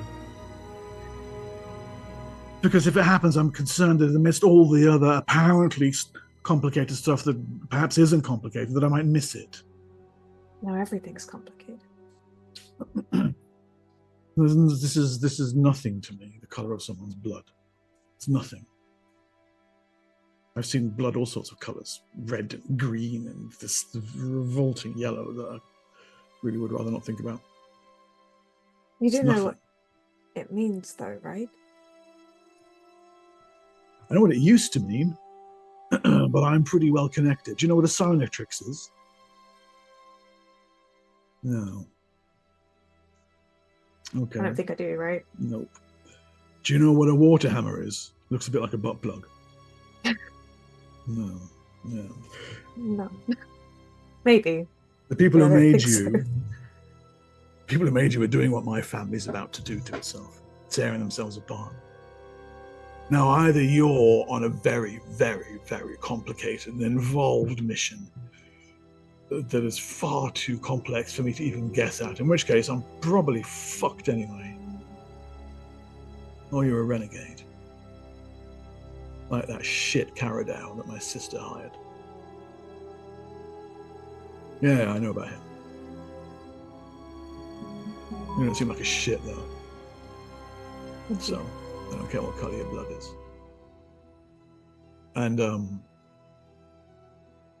I feel the same way, by the way.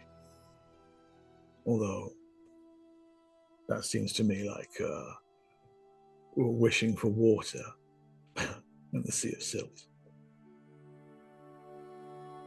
Why does that feel like that for you?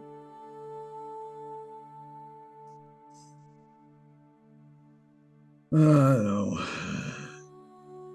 Someone's going to come along and take it away.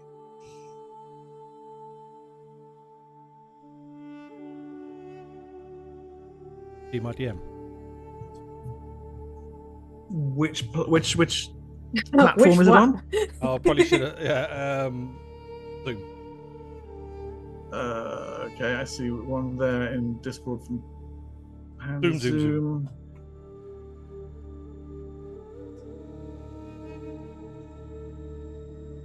Oh, okay. Oh no, I'm scared. Cool What's idea, happening? though, right?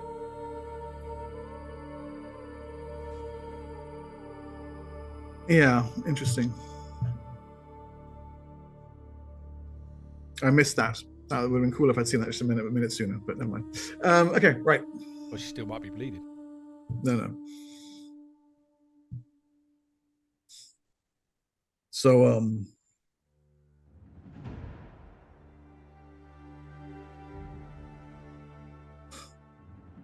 your companions obviously trust you. That's good.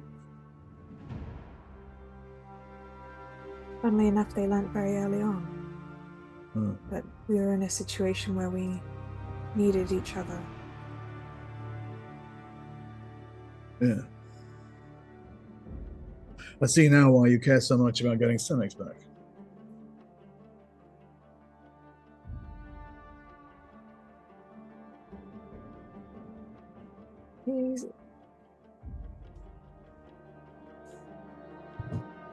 He meant more to me than I realized. It's not difficult. There's no one else like you that you know. People who made you, or the others they made. Caradow? No. I'm about to lose my father. Of course, I'll help you get Senex back.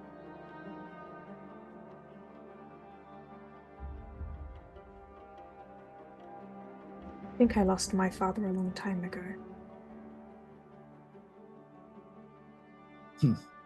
Well, House Varshad still live by Uruk. You never know. Well, I know he's alive. Well, I think he's alive. Oh, he's alive. Yes. Yeah.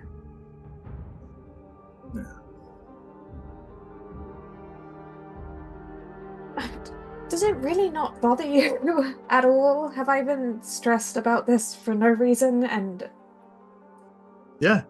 Yes, it doesn't, and yes, you have. Huh.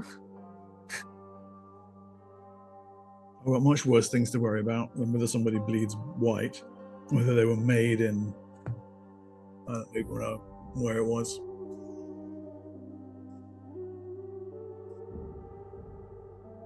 Now, go ahead. Will he not tell anybody? No, won't tell anyone. It's not safe. Not everyone thinks the way I do, and they'd use it against me. And also, it would be unpleasant for you.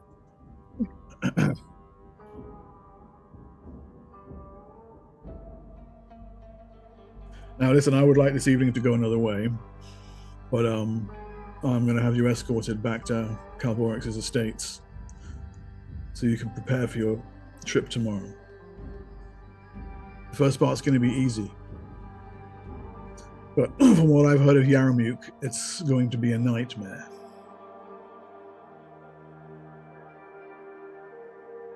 I've had 3 days to prepare. I don't think there's anything else that I need to do. Well then, I suggest we return to House Shom, and I will see you delivered to the caravan in the morning. She will smile and stand up to leave, but not before leaning over and kind of lifting his chin with the tip of her finger and just saying, I miss the dangly bits. Shakes his head. I can't win. I know, right? See, you're already making me regret trusting the lizard. I'm doing it so that you don't have to make another image of him. He can grow it back.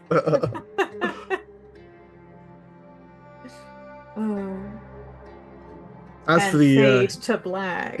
as for the Calvorix estates, Scathis, Alden finds you there. There's been some goods being ferried to and fro, your various belongings and supplies, out to the Thunder of Tyrospor, which is already preparing to leave just before dawn. So, I understand Sior is considering my offer. It's very, very good. Yes. Thank you for that. And you want to ask me about what I think of your offer to me? Yes, I do.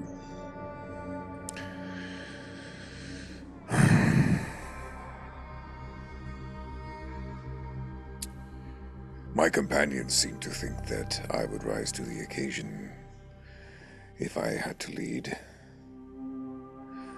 For my part, I am still uncertain. I have always appreciated that no matter how loyal I become to my friends,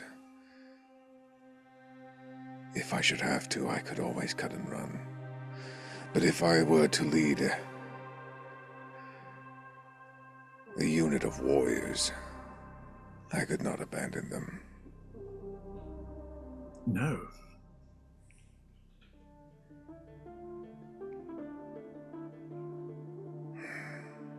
Are you certain that you wish to trust me with this? You see, unlike you, I've not had the privilege of being able to cut and run. I was born into privilege, yes, but I was born into obligation too. There is no life for me with this. I have no choice but to trust you. Who other has stood by my side? I saw you training gladiators. I knew that was the military mind I needed, the martial mind, should I say.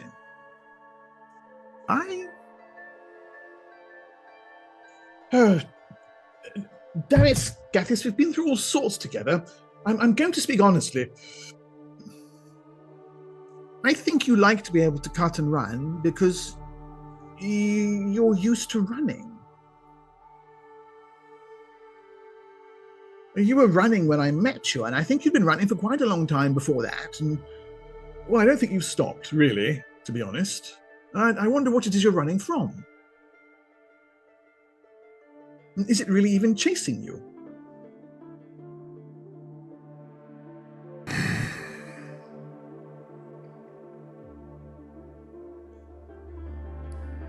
Maybe you are right. Maybe it is time I stopped running.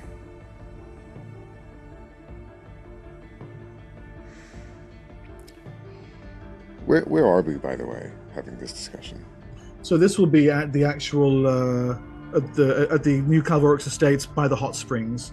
So possibly on some little promontory or walkway overlooking the waters, and with the great silhouette of the city itself in the background, the spires lit in the pre-dawn air. Scathis turns to sort of overlook the city as he thinks. I will do it. Oh my goodness, really? Yes. I mean, thank you. I will see if I can lead other men. I will see if I can steal myself.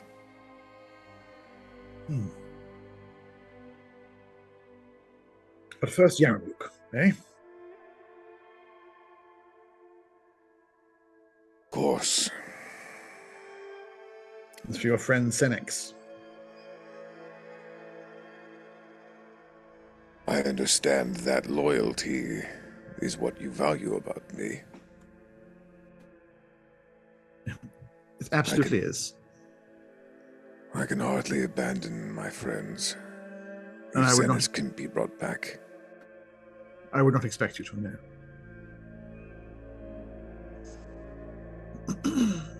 As I said before, I do not have so many that I can afford to forget them. No. But I will be back as soon as possible. He looks around. Listen, speaking of friends, this Farcloon fellow, how well do you know him? Not well. A strange man. Yes.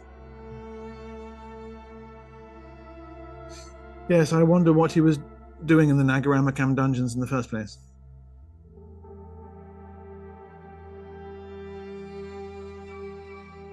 Just be careful, eh? Well, maybe your new spy master could find out. Yes. Yes. You have to have a word with her. We've got a good idea. Yes. I'm glad I'm glad you're accepting my offer, Scathis. We can make a difference here.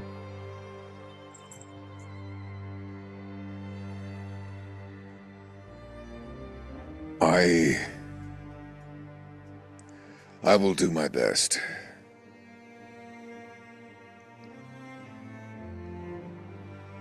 You always do. Hopefully your faith in me will be rewarded. He extends a hand. Alden takes it. I am sure it will. You won me 300 ceramic pieces of Jebea Shom in the arena.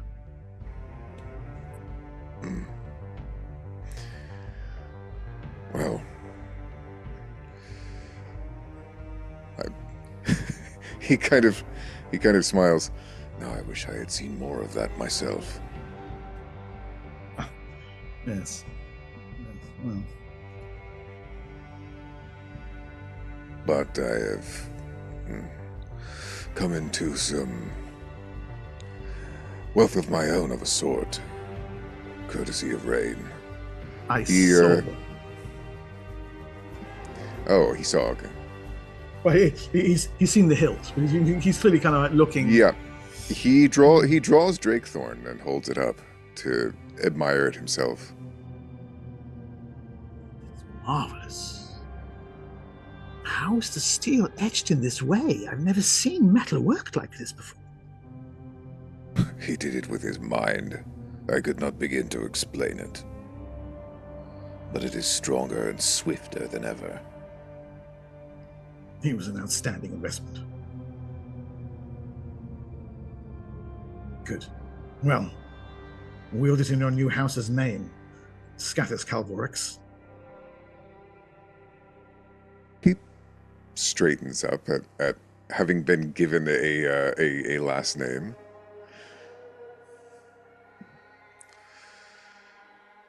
I shall, Lord Calvorix. He bows. He returns the vow.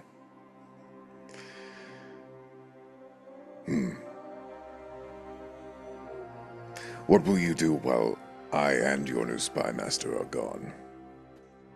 Prepare for your return and try not to get poisoned. Recruit good troops, I would hope. Good luck with the poison. I thank you. Good luck in Yaramuke. I will do my best not to perish. As always. Well said. the Thunder of Tyrospore, it is called. An immense House Shom argosy gathered with a sizable caravan, and I say sizable. In addition to the Thunder of Tyrospore itself, I mean, absurdly luxurious. This entire top area here is the cabins where you will be staying, traveling at the very height of luxury. There are 20 Crodlu Outriders, 40 infantry, a dozen Inniks, each with 4 archers, 4 Mechalots, 2 in the traces, 2 in the rear resting, 8 drivers, 4 slave masters, 10 bodyguards for Captain Dogosh himself, and a coffle of 200 slaves following behind it. It is an immense caravan. You've seen these things from a distance on the roads before, but up close, inside one,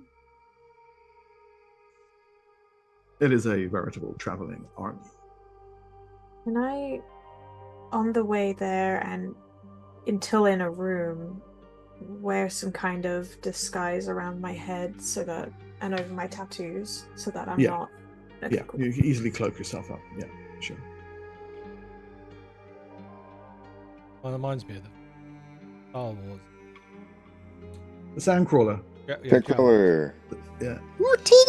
Yeah. Yeah. I'm pretty sure I used this image in season 1 for in Road to Uruk when you were trying to buy those slaves off that caravan, but it's so fucking cool with a giant skull on top. That, this, I think, comes from Devon's Desert Token, the set, which is a great set of Dark Sun-related tokens you can buy.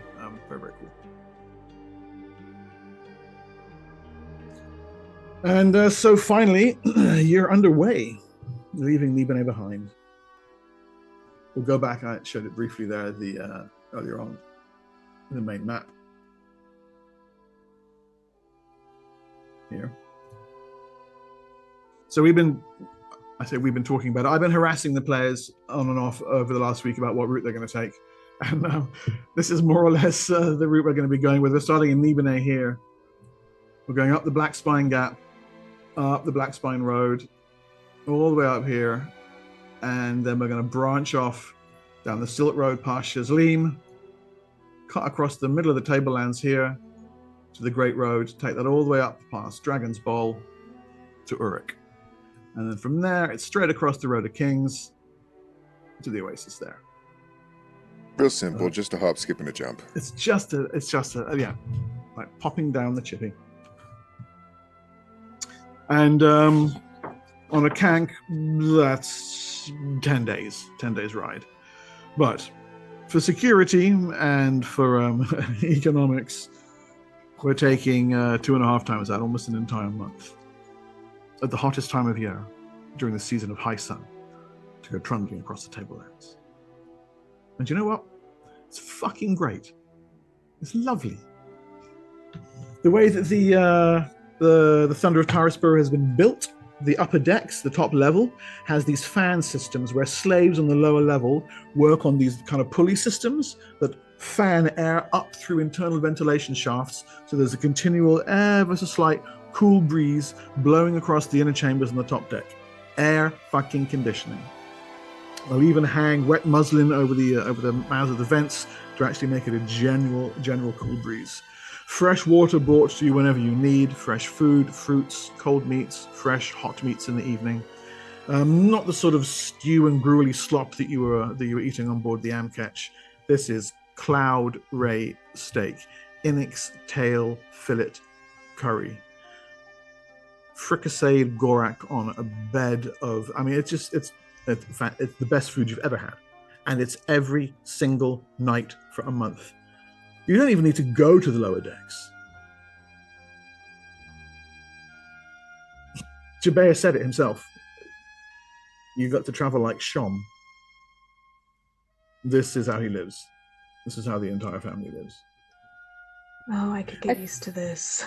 I think that for his exercise, Darjay would probably, on an evening where it's cool enough to do so, he would hop down the side of the Argosy and just do a few laps. Because all this food he's eating, it's got to be burnt off somewhere. Oh, Yeah, look, you he's are- got the zoomies. Yeah. And he's practicing his Surin while he does it. Exactly, yeah. Oh, not you too. Oh. Darjay Yes. thinks you should just be a lizard. No, not ska. Ka.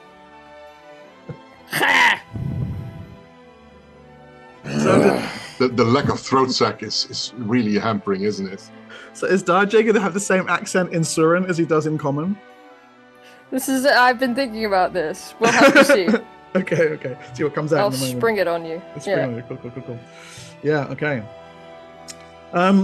It is a pleasant journey. You're aware of the surrounds. You're aware of, as it were, traveling up through the Black Spine Gap, getting to see the mountains from either side, the Windbreak and the Black Spines, the Sea of Silt in that direction, the Heartlands of the Tableland in the other, out through the dune wastes and onto the stony barrens. But it's the lake pit that really, the Dragon's Bowl, that really catches your eye. And that's this thing here. You can imagine a Grand Canyon that you can't see the far side of. Cliffs drop down hundreds and hundreds of feet. Way down below, valley floor that stretches out into a murky ochre distance. The far side completely obscured. Lances of ruby sunlight dappling it. You can see a doar of Erdlu and the herders moving across the valley floor, and there, little dotted shapes that must be ruins. And in the distance, yes, a suggestion of a silver shimmer that must be the legendary Lake of Golden Dreams. Sorry, the Lake Pit, my mistake.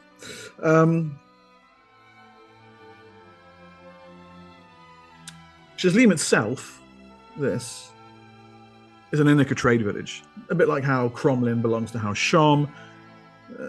This is from the city-state of Gulg, an Inika outpost. Only a few hundred people actually live here, but there's normally an argosy or two stopping to re-water it as well, to resupply, to do a little bit of trade here and there.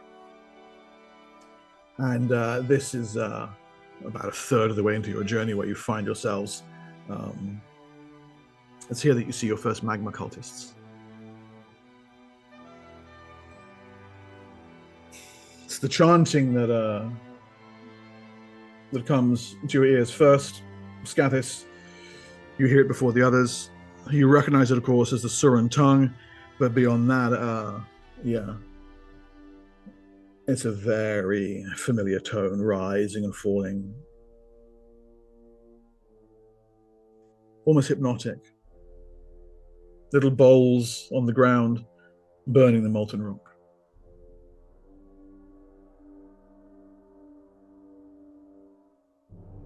We are coming near now to where I was hatched. One of the slaves taking food in and out almost kind of overhears this. Oh, they've come all over the tablelands in the last month or so. I saw them down by Balik 6 weeks ago. They're spreading. By mealtime, there's about 4 or 5 of them have gathered in a small group down by the head of the Argosy. One of the guards goes over to shoo them away, but they don't appear to be begging or anything, just singing their songs.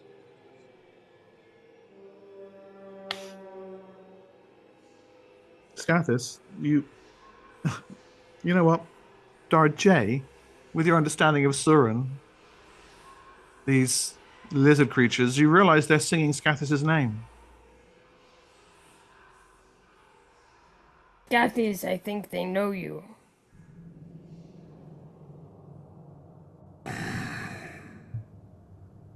So you've noticed. What do they want? Is there something in particular that they want? That they are expressing, Mark? The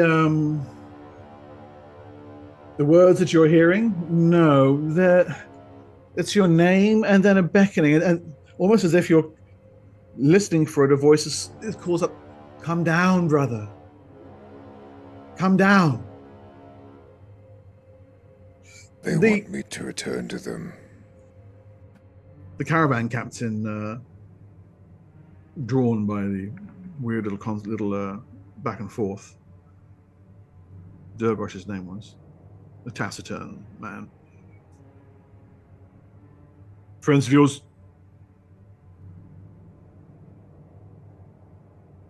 Not friends. Look, I don't want trouble with the elements. All right? I'm not supposed to ask who you are, but I don't want trouble with the elements. Now, you go sort that out, okay? Or or you can get off the caravan here. He turns and walks right up to this guy.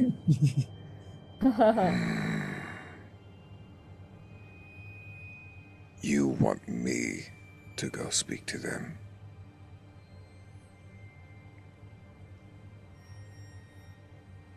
They're calling for you. Right? I am a trader. I do speak Surin. Do you know how long I have spent running from them? How far I have come? So you are in trouble with some elemental cultists. I don't want this kind of trouble on board my caravan. If Jabea had said, I would never have let you on board. Nibane is a long way from here. I'm captain. You want to complete this journey? You go fix this before they put a curse on us or summon an element and summon something. If Scathis does not want to go, then Darjay may tell them. It's fine. Are the others also aware of this? This happening? As this conversation continues, it's entirely possible that... Sorry, carry on, Sam. He looks at the captain, maintaining eye contact. Don't leave without me. I'll be back.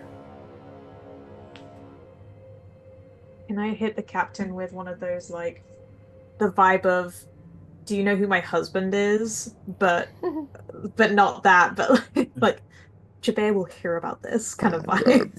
Ciora, are you being a Karen right now? I'm being a Karen. All right. As Scathis stomps out down toward the other Surans, the captain looks toward you, Ciora. I don't care whether Jabea's fucking you, or whether his sister's fucking you, or whether they're fucking each other. While Javo Shom's alive, I answer to him. Understand? And he turns and just blanks you and continues to stare down to see what the Surans are doing. Okay, Darjay thinks you are losing your touch, Ciora. Zuxis is going to join Scathis in Okay. downstairs. Scathis. The Surans, and you recognize them, throats blackened with ash, bodies emaciated from deprivation.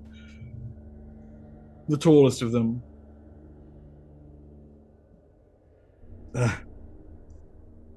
You come. Good. They sang of you as you passed by. Blessed are we. It is not good. Why? Why do you pursue me? Why do I hear your song everywhere I go? We carry the word of the Lords of Magma, the true heart of the world. All should hear it. I rejected them long ago. Is this such an affront that I may not be allowed to leave? That I must be dogged at every step? The elements brought us together to hear the song, to remind you of what was called. Your place is with us. You stood at the gorge. You heard the song, Scathis. I decide. And he rejected it, and Suxis takes a step forward. Who is this?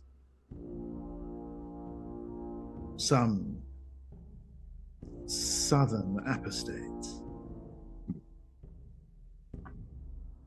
I decide my place. It is not with you.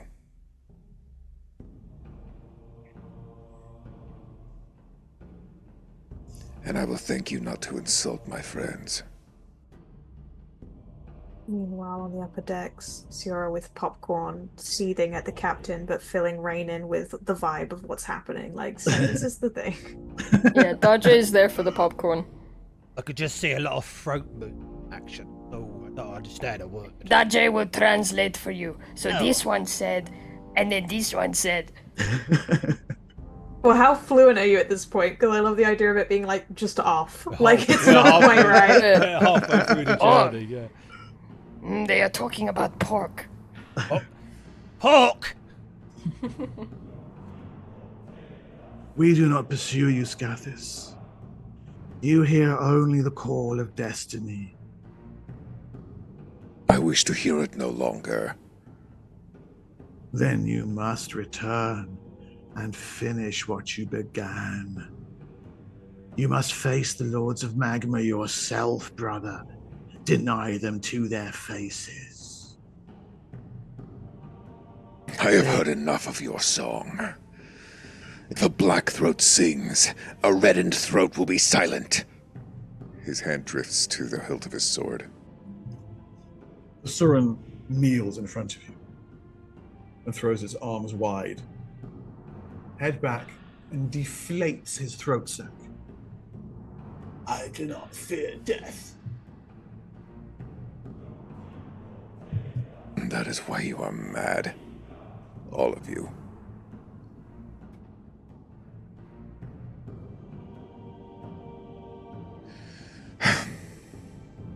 I will face you. I will face the Lords of Magma, as you said, but not now. Why not now? Why not build a fire and face them now? Let's get this over with. They want me to go to the Magma Flats. Is that Can this far? be? Is that far from here? It's not on this map. Well, I that's must go to Yaramuke. no. Then that's not out of the question. But I'm sure, if they cannot talk through the fires, they're not much of a threat or an authority at all. And Well, she clearly puts that question to the priests here. Suxis's words also echo the words of the Dray Druid in Cragmortar. Your brief conversation there, she suggested that these heretics of these songs of the Blackened Throat are indeed maddened heretics. Mhm. And they are themselves not even representing the Lords of Magma. mad twice over. So? The Surin stands and lowers its hands to its side. We will silence our songs for you this evening, this night. They have heard your promise and will hold you to it. Come, brethren. And with shuffling, weak-limbed steps, the three magma cultists shuffle away from the Argosy, leaving the two of you standing there. The captain stares down, grunts, and stomps back. I put a claw on Scatus' shoulder. He's very tense. Yeah. She squeezes it. Come, let's go back. It's over. We will face this together. I will help you. I will be there for you. You don't have to do this alone. She tells Scathis, so she reminds him again of what she heard from the druid of Cragmortha.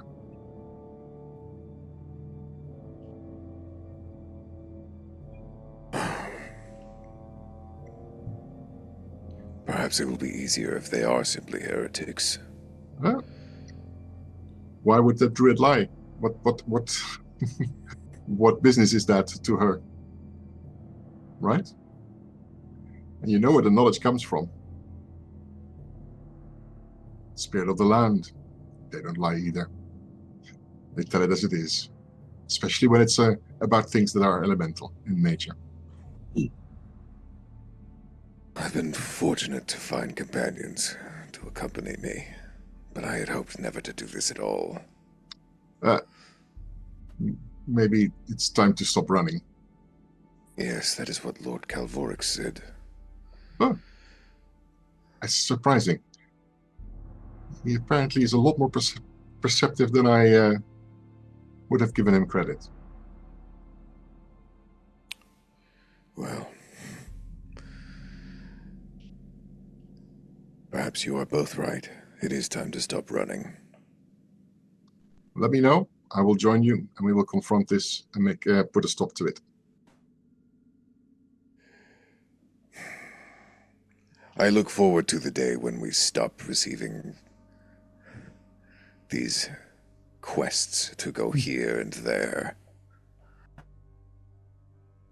Well, we call them upon ourselves, don't we? Yes. Though this one has been calling to me for a long time. Come on, let's go back up. They want to get going. Yes. Yes. Oh, I forgot, little Master Darjay. It's your new sword. And it's in a really nice Inex-made leather scabbard with a couple of encrusted, looks like emeralds, but they're But he hops from foot to foot as you hand it to him. Oh, God, give it a very swing. pleased. Put my He signature on unsheaths it. I it. hope you don't mind. Dajé does not mind. This is a very fine weapon. He thanks you. Beautiful weapon indeed. I've Yeah, got to do with he's the big just one. caught staring at the metal, the reflective surface, admiring himself maybe a little. You know how it is. Very So this swift. will be a bit further down the road as well as you move on from Shazleen down the Silk Road onto the Great Road running north. Now finally toward Uruk. Yeah. Farcloon starts to get a little bit more nervous. You invited him along, of course, as you recall, Success. Drawing nearer to Uruk. Doesn't really want to come out of the cabin at all. Success decides to go in and goad him a bit about this. See whether she can find something out. Yeah. Okay, let's put up a picture of a Farcloon so he can be goaded.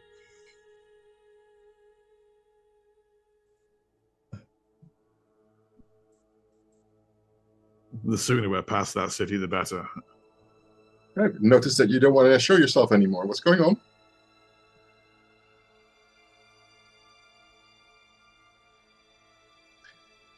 Anything we should be worried about? No, let's just keep a low profile. Or are you going to end up in that prison as well? From the Sorcerer King? If he spots me, I bloody well might, yes. God, you're a friend of all these guys, aren't you? Senex never told you how we met, did he? No. A long time ago. He was my teacher. He taught me a lot about sorcery, about psionics. And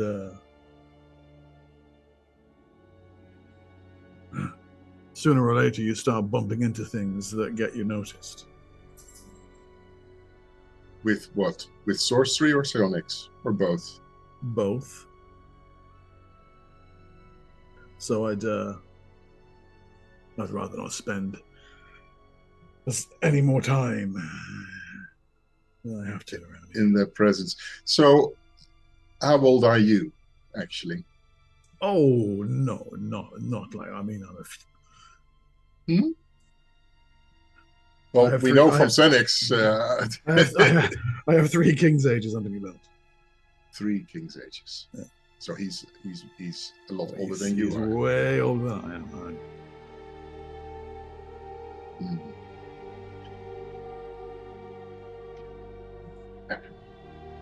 What do you know about this whole Elan business and this remaking of him? I have the feeling you haven't told us everything. I've never been. To Yaramuke? No, I only know what he's told me. Okay, and why did he tell you this? Because we're friends. And he told you this so that you would know where to take him if it would go wrong, or maybe as a precaution, or maybe. He's not the first Elan I've met.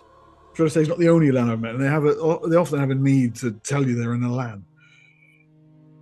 They do. They don't like it. They don't know who they are, where they're from.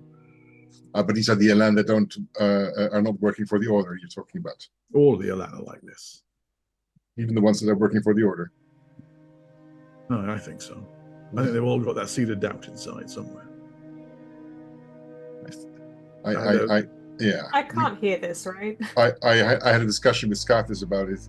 He philosophizes that that's really because they never had a mum and were never properly fed.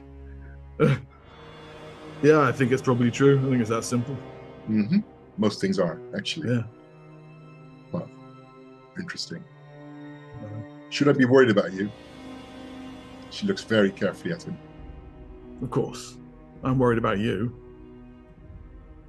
I wouldn't want to get on the real wrong side. This is a dangerous world, and we have to be dangerous people to live in it. There's no physical reaction in any way or form, or little twitch or anything that she notices. Nothing. It's bald truth, you think? Yeah, he was not fazed by the question. Not at all. Interesting. Yes, you seem as much a predator as I am. We're going to a dangerous place.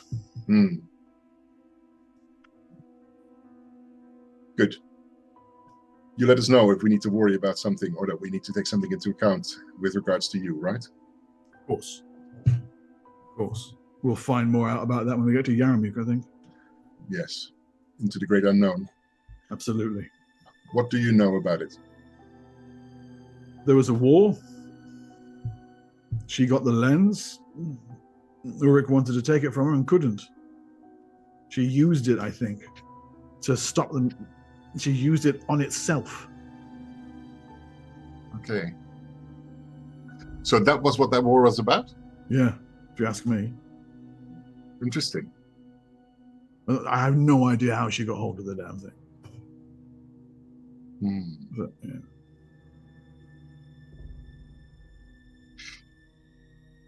What can you tell us about By the way, I'm imagining if this is in the kind of common area, Yeah. over the course of the conversation, others may well be able to be present, or are you deliberately just getting? Well, he locked himself in his own room, so this is why I just click in and find him. Yeah, he's not necessarily in his room, but he's not he's not coming out, and you know. Okay, well, wherever I can corner him, if that's sure. Yeah. My point is, if anyone else wants to jump in, you know, go ahead. But can you tell me about Senex's lizard, Shelba? There's something funny about that creature. Okay, so here's what I think. I think it is a psionic sorcerous anchor for his immortality somehow. But it is a real lizard. I know, his immortality is outside his body. It's in the lizard. Interesting. I don't know why or how. I don't know. Because it keeps returning after it dies. It is a little bit disconcerting. I mean, you know, I blew it up lizards, once. if a tail gets severed, it grows back on. I get that. I promise you, I blew it up once with a lightning bolt myself just to see it happen. No. Yeah. Come back the next day. Shitting me breakfast, but it did come back. What? Well, deservedly so, I suppose. You're lucky that it didn't happen to me. I would have done something worse. But, you know, there you go. Interesting. Anyway.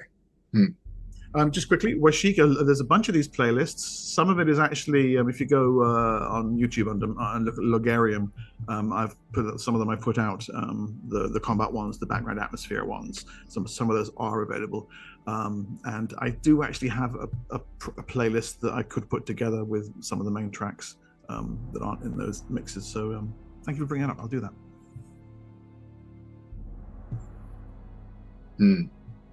Okay, I think it's dinner time. I'm going to go and get some food.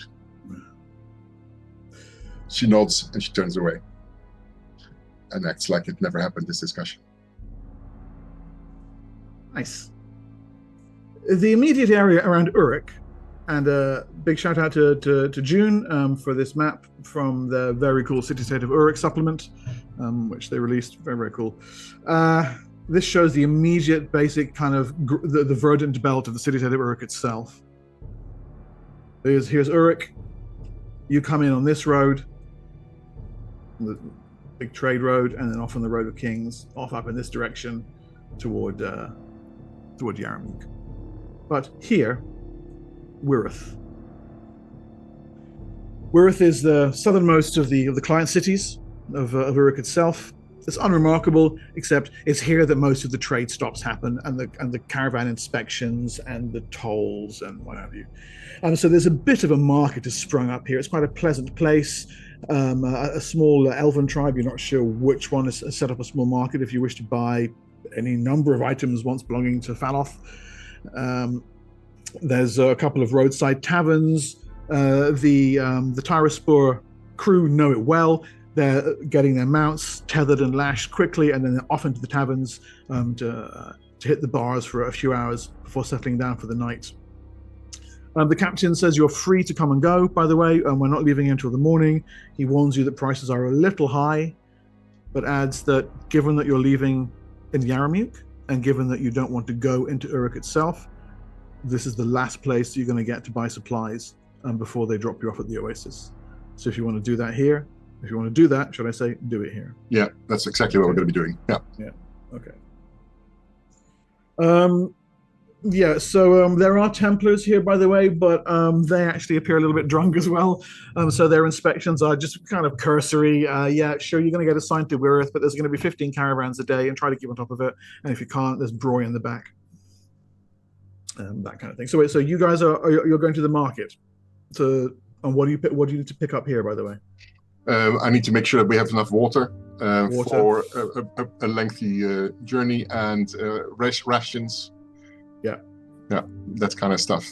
Okay, so looking at the other map in a second, they will drop you off at the Oasis. There's a bridge over the Oasis, and it continues north from there.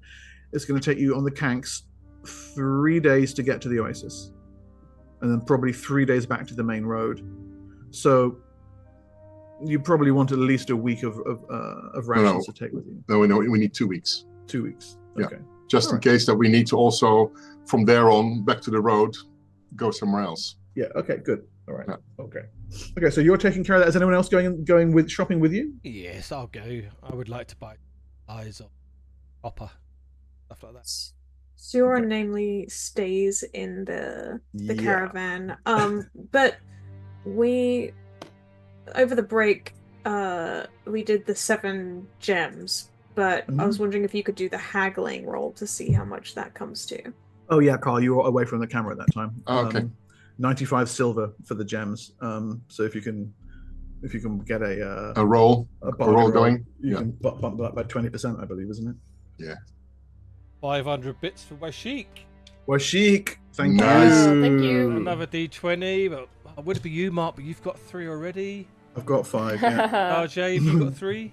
I've got 3 already, Got yes. 3, so next in line is me. Thank you very Nice. much. You get it, Carl? I see it there. Yes. Okay. So that's 114 silver. You end up with that. So Okay, should I 1,000. put that in party loot? Because I'm Somewhere, tracking yeah. it. You're tracking it. Okay. Yeah. 114 Yeah. silver pieces for the gems. Got it. I'll remove it from my Okay. inventory. And I guess, other than, Zuxis is taking care of rations for the whole group? Or... Yeah. Well, yeah, I'll need to figure out what the cost is, and we're going to divide it, I presume. Or we're Yeah, going to do it out of the party. I'm keeping a list here of all your shopping shit. So. But then, aside from making sure he has all the arrows he needs, and he would make a batch of poisons probably. Okay. Yes. Good. Yeah. Of your rundown. Cool. Yeah. Rain, you were popping out for crafting supplies. Yeah, crafting supplies. I'll get some copper, and I'd like to get some small, cheap stones if I can. Yeah. Like, you can turn into gold and gems and God knows what else. Yeah, and I can embed into weapons. And stuff. Maybe I could drop by the elves and sell them some poison. Maybe they'd be interested in that. Yes, nice idea. Yeah, okay. They will absolutely buy some off you. We'll top up the amounts for that too. Yeah. Yeah. They're Juradai, by the way. Mm-hmm. In their neighborhood with their new princess. I will sell them some of the good stuff. Okay, cool. And the prices that are going for that are for the Dark Spider Queen Venom. I have 1,000 CP. Yeah, sounds about right. Yeah. And for the Millworm Slime, also 1,000 CP. And Nice. then for my Dark Spider Venom, it is normally 750, but I've got the save -6. So I don't know how much that will become. I will need to do some maths on that, Okay, but I can't figure that out. Let me know. So I'm selling a full day's dosage because I'm kind of running low on my money. Yeah, cool. Yeah. Okay. What do I need to do for crafting Fire Drake armor, by the way? The armor, by the way, I forgot to mention that at the very beginning. The armor has all that been would made. have been earlier, wouldn't it? Yeah, okay, it's that's already all- been made. That's Wonderful. all made, and your armor classes have all been updated on the sheets as well. And I Okay. should point out that Nice, those of you thank you. wearing it save against fire at +2, and also when you're wearing it, your water ration requirements are halved. Oh, that's interesting. Yeah, so it's Fantastic. very, very good. Yeah. Yeah. Really. Scathis, your armor class is now 27, which With is my shield. Jesus. Wow. which is approaching like bingle bangle levels of crazy. So I could make that 28. settle down. Oh no, 29. okay. You said plus 2. In that case, I will also sell my my Inex leather armor. Nice. Yeah. Yeah. And Darjay, similarly, also you and Scathis can also sell your old armors, and we'll get Arn out to upgrade the art too. Yeah, I'll definitely sell my old. Yeah. It's fine. That's a perfect example. It's while you're doing that, Darjay, that a couple of Templars wander over in your direction. Yellow robes, big square Babylonian-style beards, kind of hats that go like this. One of them nods to you. Evening, little scale brother. So as I was saying, wait a minute. What's your name? Little scale brother. The other one stops. Pirate, what is it? Just wait. He goes, squats down on his haunches. What's your name? This one is known by many names. Uh-huh. He nods to the other one. The second Templar. Lord Hamanu, please reveal to me all falsehoods spoken before mine eyes. He goes chameleon. Okay. The second one. Lord Hamanu, please reveal all those things hidden before mine eyes. Now, little scale brother. This just got interesting. What's your name?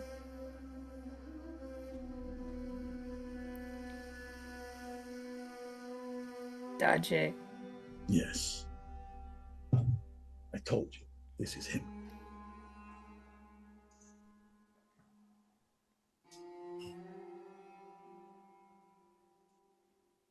You have very distinctive markings, Daje. High Templar Bianesser has circulated a very clear description of you. Are you here alone? Daje is alone, yes.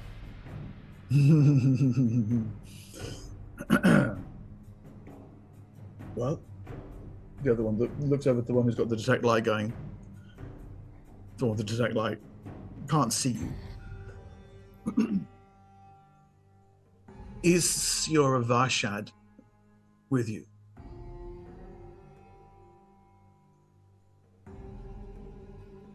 Is it answering? I can't see if it's answering. The human known as Siora is not with me, no.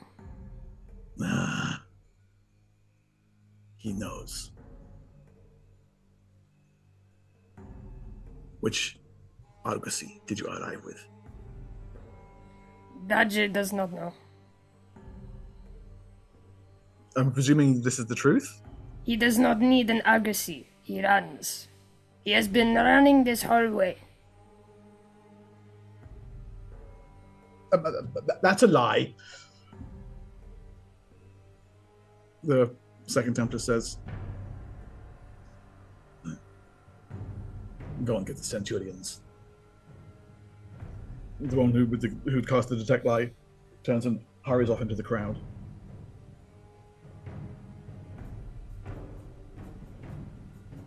Stay right there, little friend. This is going to get very... Daje ask something before you do whatever it is you do? What is that? The Lady Bianessa. She's not happy with Daje.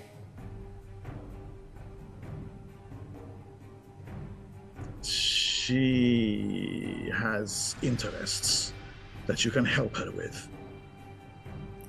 Daje thinks this is a very interesting way to get in contact with him, is all. We didn't expect to see you here.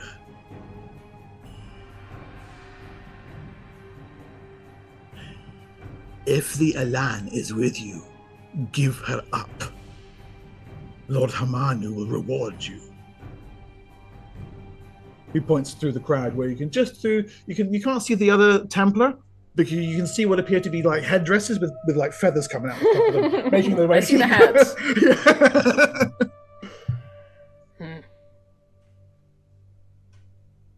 There is a gentle nudge at your mind, Daje, the suggestion of someone wishing to start telepathic contact with you. Uh-huh. Ring ring. Is it Siora? No, it's not. It's Farclane. Oh. What are you doing? Being interrogated? Kill him and get out of there. Okay.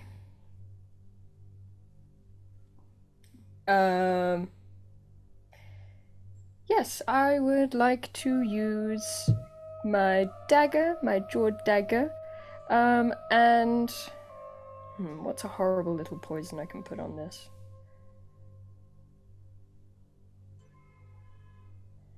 I know he's a Templar, but why not?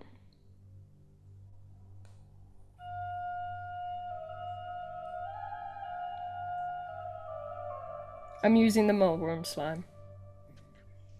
With the save penalty. Yeah, -4. Yeah, okay. Just roll me a hit to hit with the dagger, please. His armor class is only 14. Okay, well, you can see I rolled a 7 through there. With the -4, that's a fail. He staggers sideways, collapses onto his knees. Bam! Hits the ground in front of you, froth pooling at his mouth. Run away! Run away! Run away! Run away! Run away! Okay. What about the other one? He's gone, right? You disappear. Moments later, the other Templar arrives back with these centurions. You hear a hue and cry from the market behind you, but by that point, you're, I presume you're long gone. Yes. I don't go back to the Argosy. Okay. That would be very stupid. Yeah. The rest of you are aware of some unpleasantness. Apparently someone knifed a Templar in the market. There is... I'm still on the market at the moment, or not? Yeah. You realize when you hear the Templars talking about a Jazal, a purple Jazal, and the Centurions, well armored in their chitin armor, splitting up into groups of 2 and beginning a spiraling search out through the market. Yeah, it's not hard to tell that what's probably happened. I make my way back to our Argosy without putting any attention on me with undue haste, just in a straight line getting there. And I make sure that our people are informed.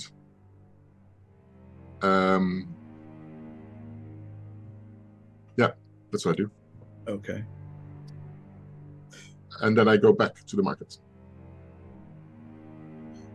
Well, you finish your various transactions safely enough. A Templar being killed is unfortunate, but not unheard of. Darjay, I'm guessing you managed to slip back in sometime just before dawn, before the caravan leaves? Yeah, pretty much as it's leaving. Even better if it's already past the boundaries of Yes. Earth. Right. Okay, so you're going to catch up with it on the far side later that day. Yeah. Yeah. You eventually see him. Right. So Darjay is indeed missing for the better part of a day until he makes his presence known again once more.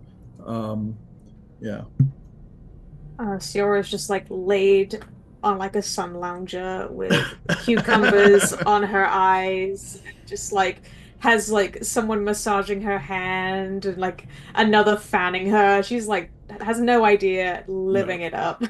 Well, the reason why Rain went to the market was to buy material to make a bikini. And sunglasses. Sunglasses, nice. That really I want armor on. Spikes on armored bikini, of course. Dark sun, yeah, it doesn't get any more dark sun than that. That's fucking perfect. So as you arrive back, by the way, Darjay, Farcloon, almost kind of by coincidence, happens to be coming out of a side corridor as you come in. Tell them, he says, as he walks past, in search of the kitchen, probably. Darjay has something to say.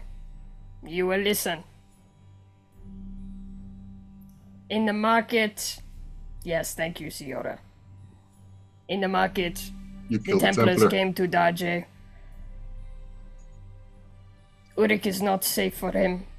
Bianessa, she is interested in finding Darjay.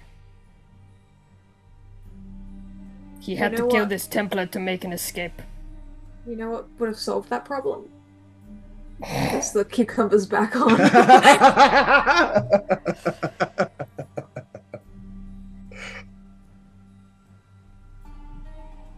So they're only looking for you, not for us, right? Well, Takes a And big sip of water. He looks back over at Ciora, who's no longer looking. Not just that, Jay. So does Zuxix pick up on this particular... Mm-hmm. Okay. Oh yeah. Well, he looks at her, so yeah. Yeah, but that she pays attention to those kind of little details. Mm. So why do the Templars want her? Spits water out as the only other her.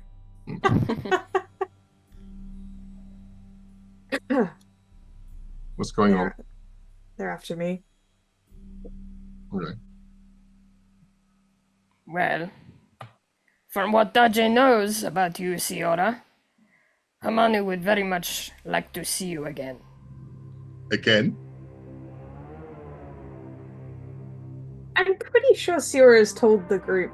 Have I not? Yeah. Every time it's come up a couple of times, but the full details I'm not sure have quite spun out. Well, Okay. that Hamanu saw you in person, I don't think we actually really ever got told exactly that. That you were in trouble with Uric nobility, yes, we knew that. But Hamanu himself... Daje would know because he was contracted in all of this in Uric. He would probably be aware, but Sure. yeah, that's spilling the beans maybe a little. That's on me. I thought I told the group. Okay. My No, apologies. you have. No, you have. You have. What's been interesting about it is the couple of times it's come up. You've also then made a comment about how Corodius fucked things up for you. Yeah, Kyrodius did fuck things up. That has caused some confusion to people because not everyone knows Ciora's train of thought there, Yeah. right? That's but fair. the initial part, yeah, is absolutely clear from my perspective as DM. That's fair. So how does this work then? Explain. Really quick. Hmm? Mark, what are some Dark Sun names? Give me like 2 random ones. Rikus and Neva. No. Rikus, Neva, will you give us a few minutes? Thank you. They're named after the heroes. You're talking to the cucumber bearers or what? Yes, the cucumber bearers. Yes. Rikus, Neva, a moment, please. Thank you. Which is not their names, but No. Like Starsky Thing Hutch, one, fuck thing off, man. two. They're probably really happy to be called that. Yeah. Me and Hamanu have history.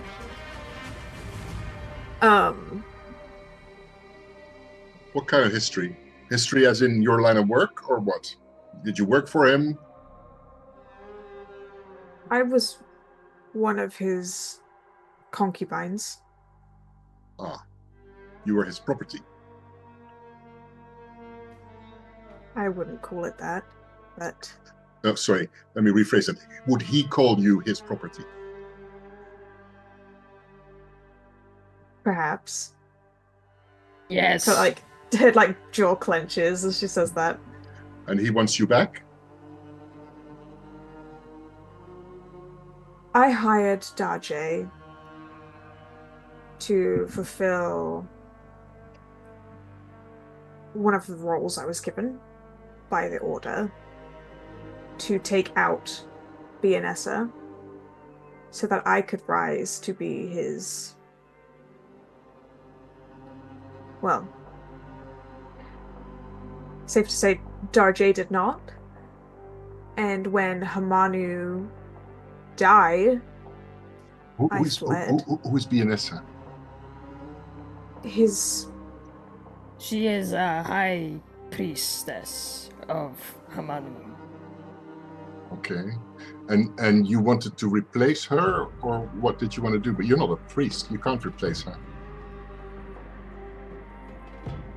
I was meant to be the royal consort, Ah, which is what Bianessa was. right. But now we got Come on. 2 sorcerer kings after us. But he doesn't know that you're an Elan then. No. I don't think he even knows that I was the one who hired Daje. But I fled and I haven't returned. I imagine he sees that as a betrayal. Okay, so...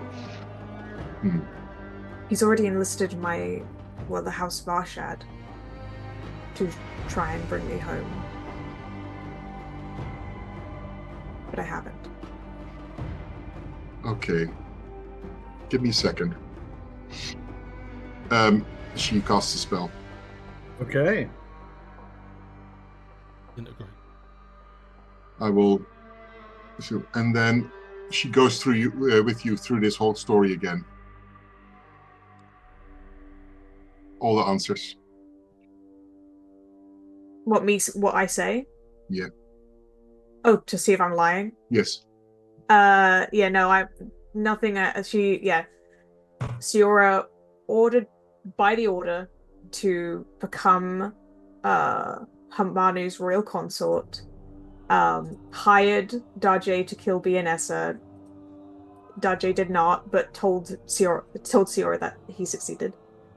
Siora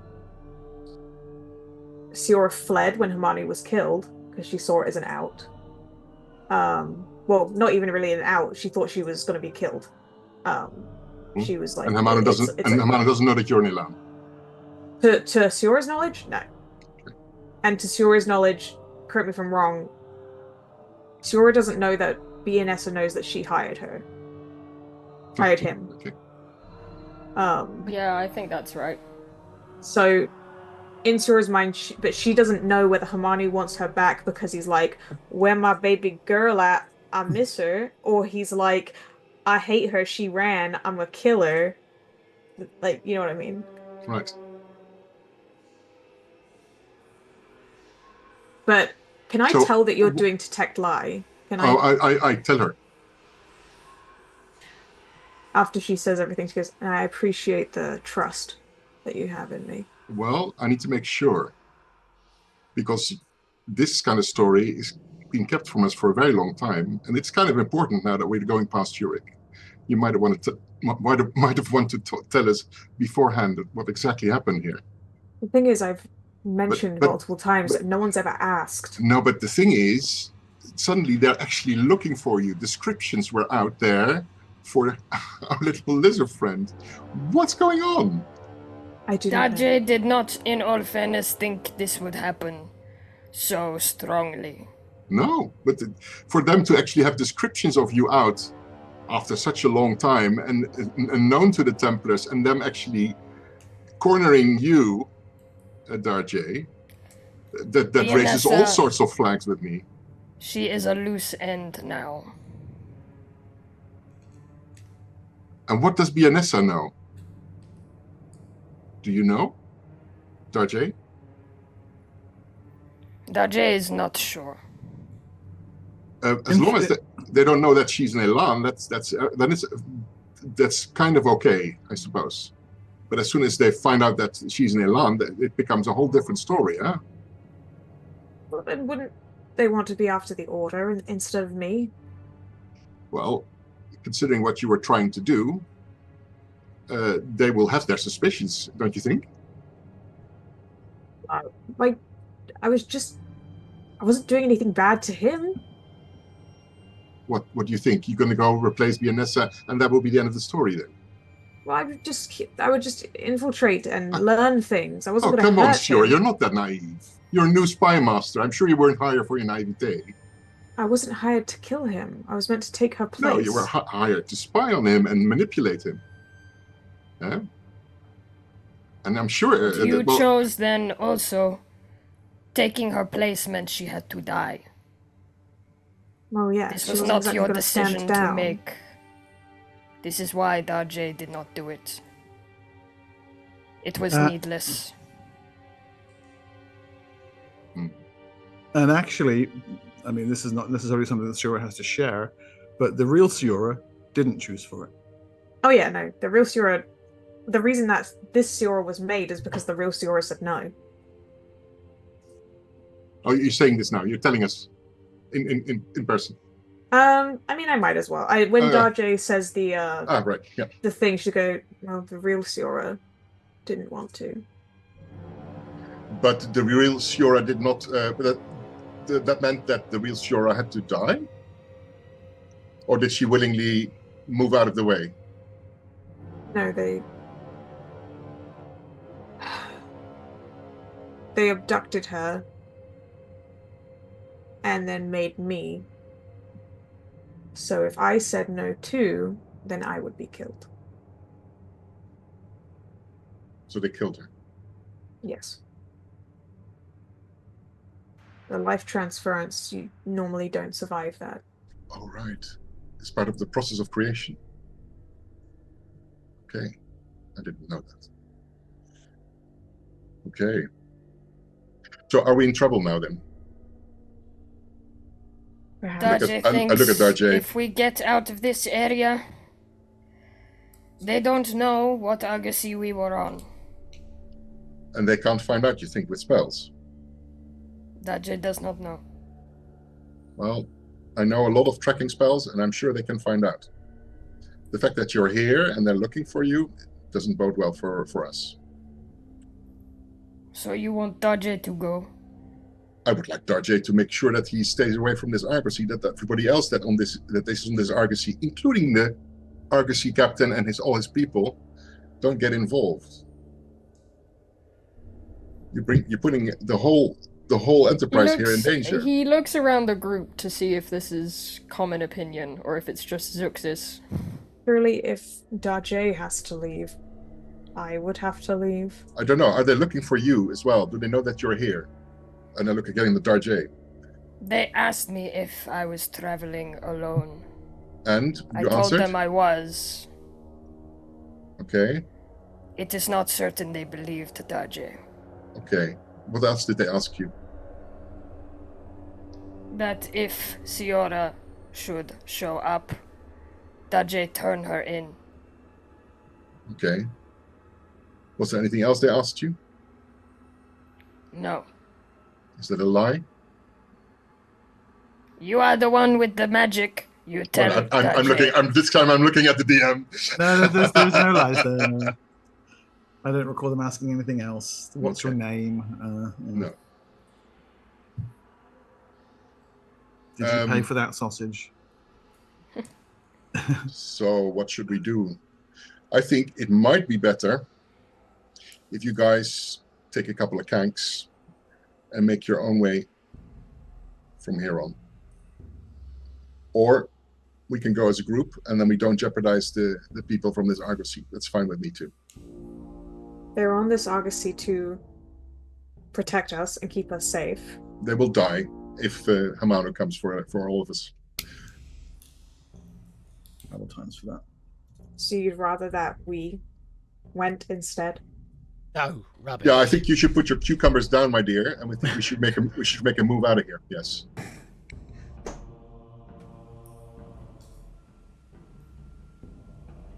We have an army here. We'll be fine.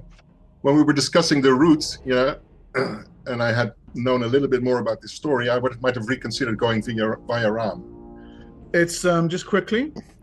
It's 50. Oh, where are we here? 50 miles from Uruk to the Oasis. Okay, on Kanks you can do that in a day and a half. Right. Skylar has been sitting quietly in the corner, sharpening his mandible sword and watching this whole exchange, by the way.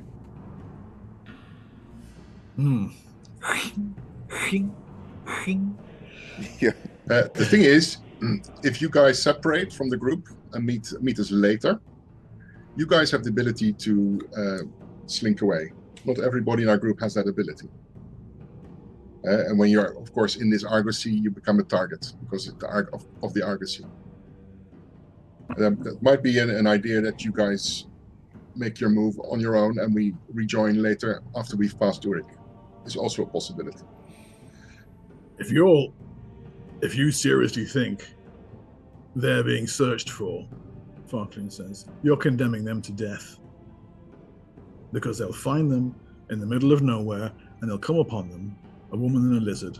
What do you think they'll be able to do against a band of Templars? Well, they can hide. They can go invisible. They can hide. They can go invisible. No, they can't. It's a second valence spell to reveal that kind of thing. Come on, you don't think a band of the Urukite Templars Have you ever gone up against Urukite Templars? No, I haven't. That's why I'm a little bit They worried. ferociously organized. They will have the main team and a backup team and another backup team where you don't even see until it's too late. So If you think we're in trouble, our only savior now is speed. So what do we do? On the Kanks, get the hell out of here? I'm trying to keep a very low profile. I know. I can get us there now, if we have to. I've never been, and it's a risk. But if you think we're really in danger, then I'll get us to that bridge by that oasis now. That, at least, I've seen pictures of. But then we don't have transport after that. No, we don't. That will be a problem. But we'll have our lives. We have me to get us out again, if it comes to it. Well, And you'll have Senex. If Senex has got his memories restored, and him and me together, we'll bloody Commando's nose, if nothing else. Okay. well, if it's an easy spell to reveal someone, is there not a higher spell to hide people? I do elemental magic. We don't do that kind of thing. Yes, but it's an endless race of one weapon against the armor of the other. Yeah. Sooner or later, there are spells as powerful as you like that do anything you like. And the more Raji attention... thinks then we have had enough time to talk. Have we already left? This conversation, I've got the map up here, is happening on this bit of road here, out of Uruk. I pull out an item that probably none of you have ever seen before. Like it's got like a lens upon a lens, and he sort of like unravels it, and like puts his eye to it and starts looking back to where we come from. You see no sign of pursuit at this early stage. Other caravans on the road. Templar patrols, yes, but none riding hell for leather in your direction. Seem to be okay for now, but we've not been. Well, we don't have long. A Templar was killed. A Templar will be questioned, even though he's dead. They will find out what happened. Did you kill everybody that saw you, Darjay? No. So I think we need to move. We need to get out of here. They will come for us then. And I think we should follow Farkloon's offer, because I have nothing else to offer in an alternative. Ride our Kanks. That's not going to be quick enough. Kanks are reliable, but they're not very quick. What is the danger of it? Whatever it is. We have to go through the grey, don't we? Teleport. No, we're not leaving Athas. The danger is I misvisualize it, and we end up 50 feet above the ground, or worse, 50 feet underneath it. Okay. Well, is there any magic you can do to prepare for that? I can prepare us for 50 feet above the ground. 50 feet under the ground is going to be a problem. Then You can burrow, right? Then I'll deliberately aim it for too high. Yeah. But wait, I need to cast some spells to do that. Okay. I cast a fly spell on myself. Yeah. I cast a fly spell on see who is the light. I'll a fly spell on Rain. No, Rain doesn't need it. No. No. I'll do that myself.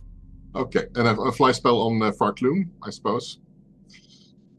Not necessary. Also, well then a fly spell on Shura.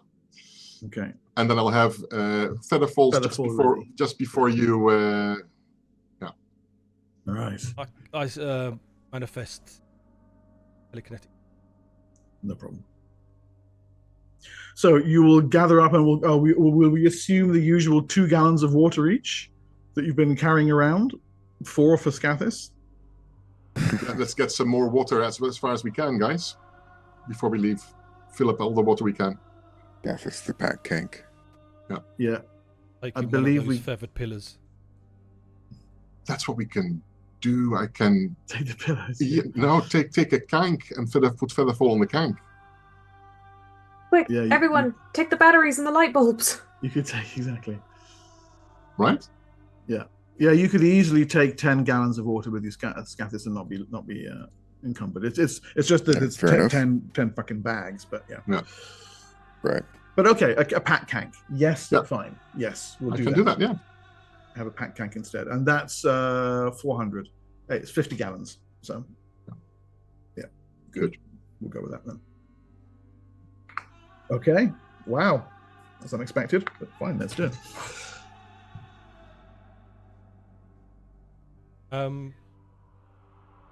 Obviously we're outside Europe, aren't we? So we travelled a bit more. Did I have time to do what some? This is all on the first day out of Europe. Oh, okay. Okay. Ready? Yeah. So how long have we been travelling? Sorry. Since Uruk, a day. No, in total. Oh, in total, fucker. Been going a month or so. You have been. It's 6 days times 2.5, 12, 15 days you've been on the road.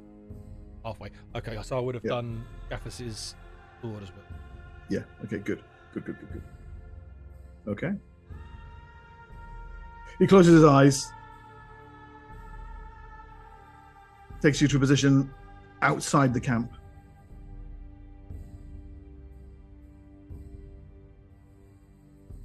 And then there is the rush of defiling magic.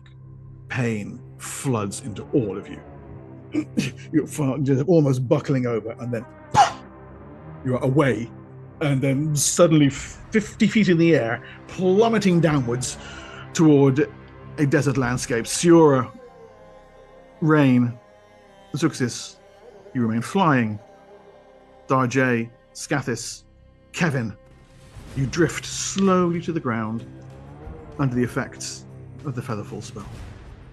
Not Kevin. No, you've named him. Sorry, it's called Kevin. Kevin is a little bit disturbed, but Farkun likewise descends slowly. Around you, a gentle rain of ash falls, defiled ground from where he cast the spell back at the Argosy.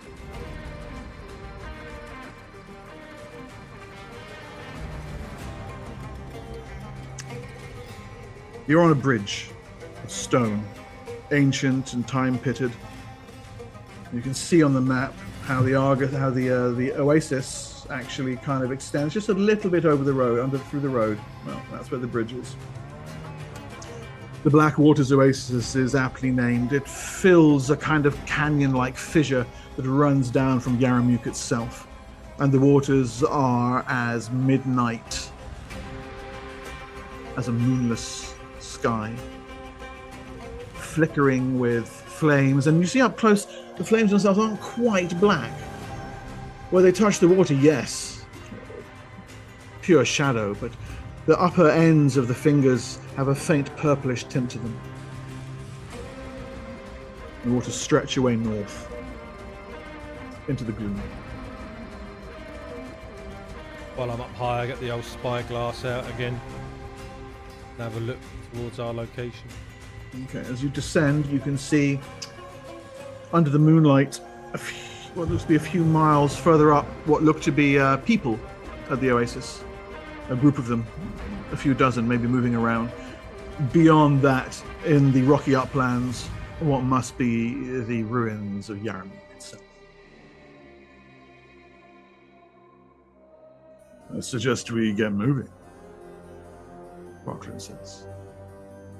Yeah, I make sure that our Kank is a good friend of mine.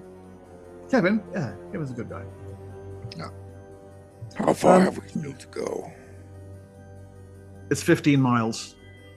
You can force march it in a single day if you want, although through this terrain it'll be difficult. What terrain is it? It's Rocky stony Badlands? barrens leading into rocky badlands. I'm good with Rocky Badlands. That's my jam. Good, well, there you go. Well, then initially at least the going is rough, but Scathis, once you start to get into terrain that you recognize, he begins to point out how to deal with the pitfalls, the fissures in the rock, the little cracks that'll take your ankle, to go along the tops of the canyons, not along their bases. and you soon begin to make decent time. This adventure does come with artwork. I won't pass too much comment on it. Here's a picture of the oasis.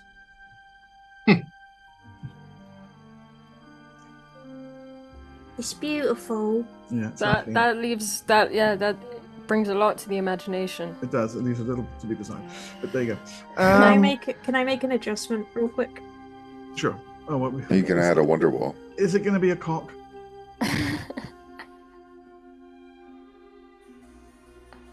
Sorry, viewers. I'm That's not dark enough. Oh, you're putting an actual sun on it. Okay, right. There we go. That's dark enough. Oh, very good. Oh, yeah. Little sun rays. Yeah, that's how Really hot hot, it is. guys. Yeah, it's really Yeah. hot. Yeah, it is actually high sun. The seasonal high sun. So thank you, Panda, for adding some verisimilitude there to my descriptions. Just killed us. The sun's a lot closer now.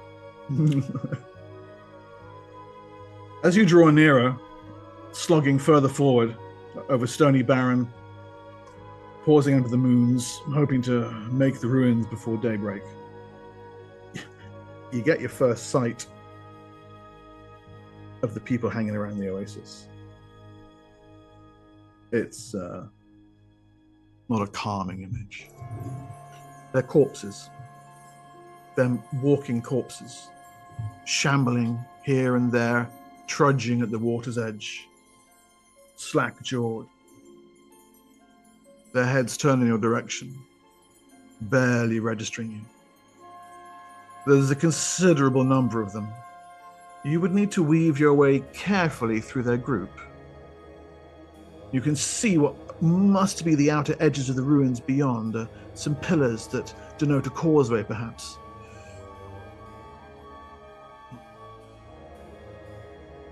They're aware of you. In fact, one of them even turns to face you and very briefly, please,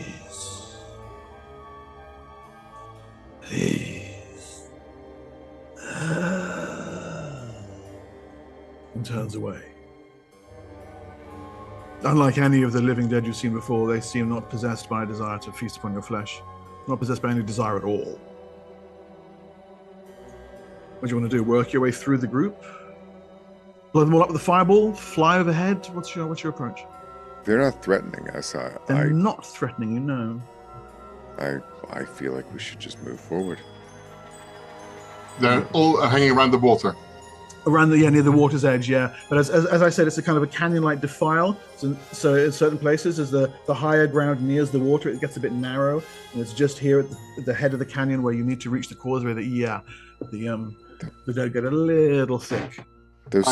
I look at the water and with my druid's eye and check whether actually anything or anybody is drinking from it. Any animals, anything.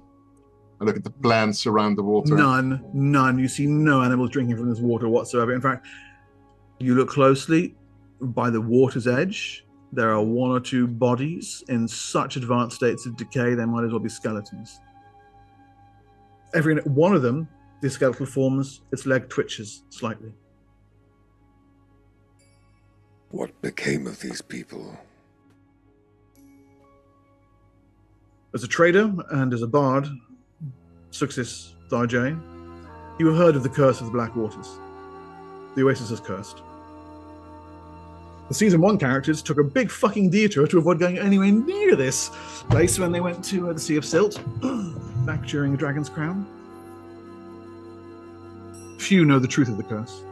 This is perhaps some hint of it.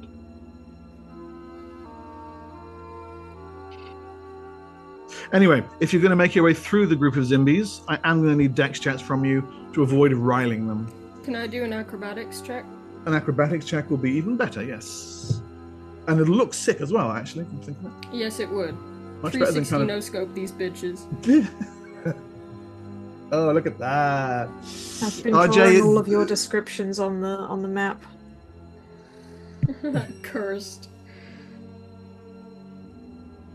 I fly over the top of them. Exactly, that's what I do as well. And those are the zombies, by the way. I realise I haven't shown you a picture of them. My drawings were better, I think. No, I can't fly anywhere. My fly spells are out. We've been traveling a day since our fly spell, right? Yeah, you have. Was it? Yeah. Oh, okay, then. Okay. Can you fly still? I can manifest. Telekinetic. Yeah. So I will cast Featherfall on myself. Can you carry me? Yeah. And actually, and my tank. Can you carry us? I will manifest. Yeah. So Darjay, you go skipping through the zombies, basically. Nimbly, acrobatic, C3, your nose go up a backflip. Yeah, 420 gainer. I don't even know what that is, but that sounds cool. Yeah. Scathis, oh, nimble Scathis. Yes. Between, and some of them are quite large, actually. Half giants. You see a zombie Aarakocra, its wings, featherless, flightless. So, Rain, that telekinetic flight lifts you and Zuxis and Kevin? Yes. And what's happening to Tiora? I'm sure can acrobatic her way through that herself. Oh, I don't have an acrobatic non-weapon proficiency. Then just a dex check. Okay. Or a picture show, yeah. Damn it, Janet. Oh, There we go. nice. Oh, almost a perfect roll. Yes, okay. Ooh. Lovely. Yeah, and Farcloon levitates himself sonically and floats gently over the undead creatures on the far side. Beyond, the causeway awaits.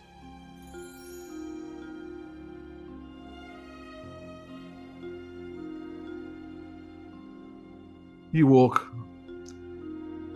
up away from the waters, and it's as you draw near to the causeway itself, which beyond leads down indeed to a sand-choked set of ruins, a true forgotten city of the Northlands. There is a noiseless flash of white fire. No sound, just brilliant light illuminating the desert for all around in all directions. And if you've ever seen a full halogen spotlight activated on a beach at night or the dunes at night, it's like a second sun at ground level. It's coming from Farcloon, and it radiates out from his body all around you noiselessly and then shoots upward into the sky like a spotlight, disappearing up as high as you can see. He staggers backwards, gasping. You can see there's that same white light is in his eyes. I can't see anything.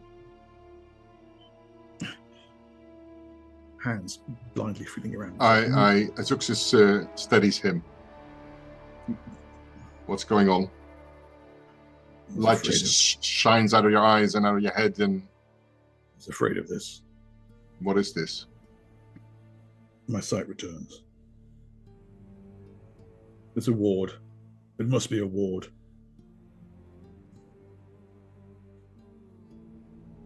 The Black Hell's Dammer.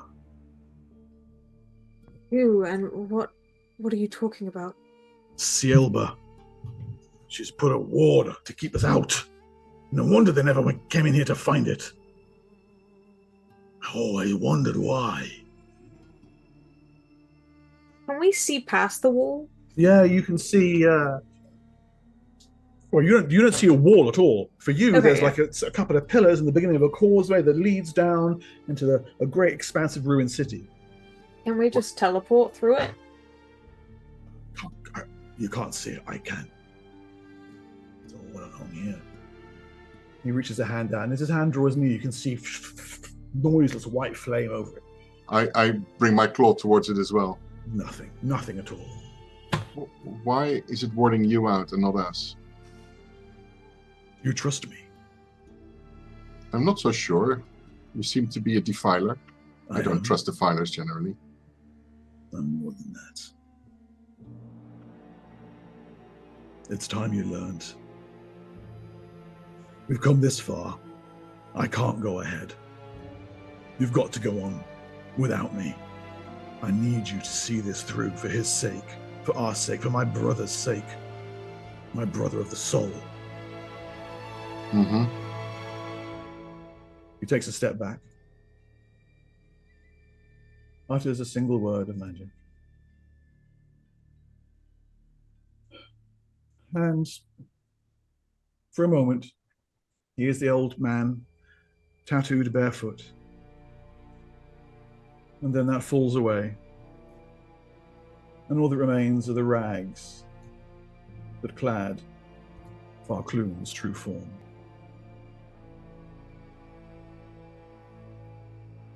A dragon. Oh, a dragon, not a dray? Like, He stands about 9 feet tall. I knew it. No mistaking the draconic nature of his form. The knobbled protrusions of bone. A human form being forcibly transformed. Are you the dragon? No. I am a fledgling.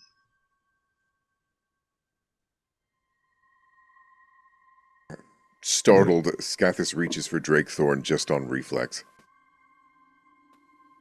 But even a fledgling may be held at bay. And now he reaches out and draws one draconic claw along the wall. But what holds me at bay holds the lion at bay and the Grand Vizier. The Grand Vizier. But not you. And the Shadow King and the Oba and the Dictator and all the other lying names they give themselves. But not you. Go and save him.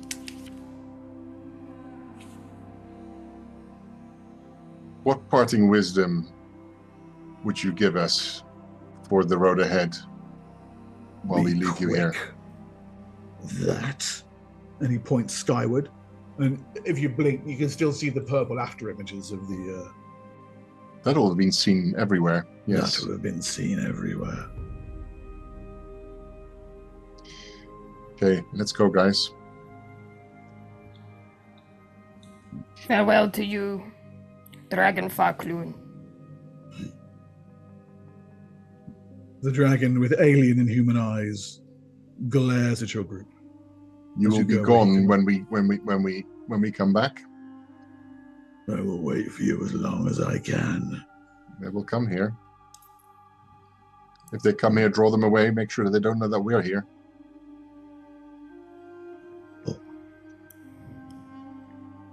Although I fear what is coming is more concern for me than you. Good. Sorry. No offense. Yes, Chris, I have been banding the fucking name around for weeks and weeks and weeks and weeks, and no one has spoiled it. Thank you so much, Internet, for playing along. I really appreciate that. thank you for everything. Thank Amani, you. he's a dragon too. Yes. Not a fledgling like me. They are the sorcerer monarchs. They are millennia old. Some of us have stolen their secrets to make the world a better place. So this is why you were in the dungeon then. Yes. So if Sedex is older than you, what's Sedex? Find him. He'll tell you. Find the dark lens. It will give you all the answers you need. It is good to have a dragon as an ally for once. Well, Yes. Yes, it is.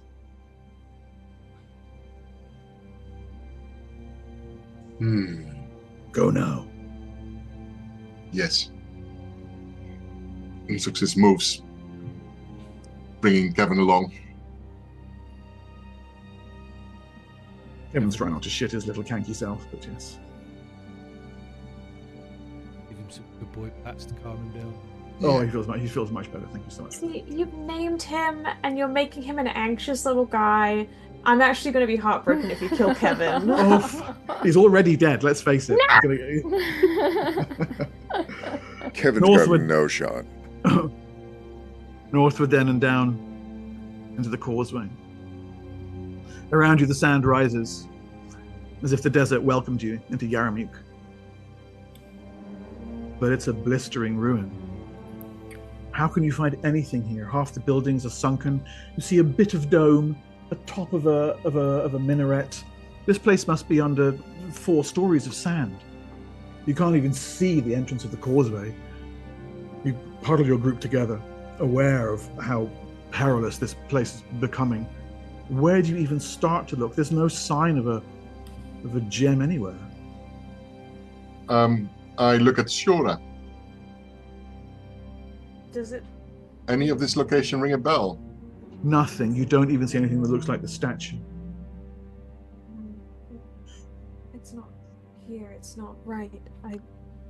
Describe the statue to me.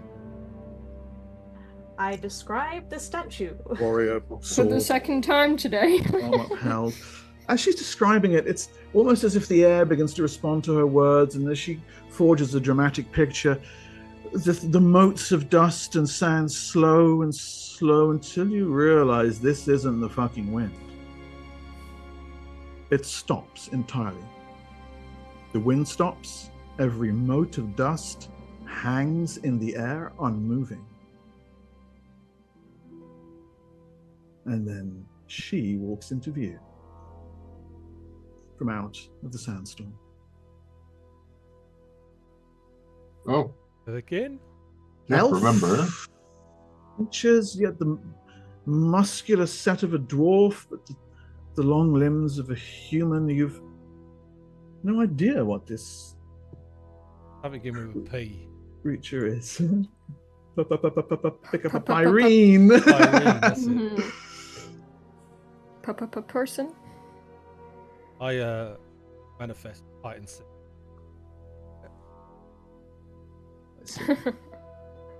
I have only a moment or two. I have stolen it from us between heartbeats. My name is Alara Kas Alar. I am of a species known as the Pyrene. We call ourselves the Peace Bringers. We intervene only in moments when the fulcrum tips. The fulcrum? The balance of what is on this world. It is about to tip because of your actions. Good way. We do not know. We think it should tip. There will be a time of upheaval. Continued upheaval.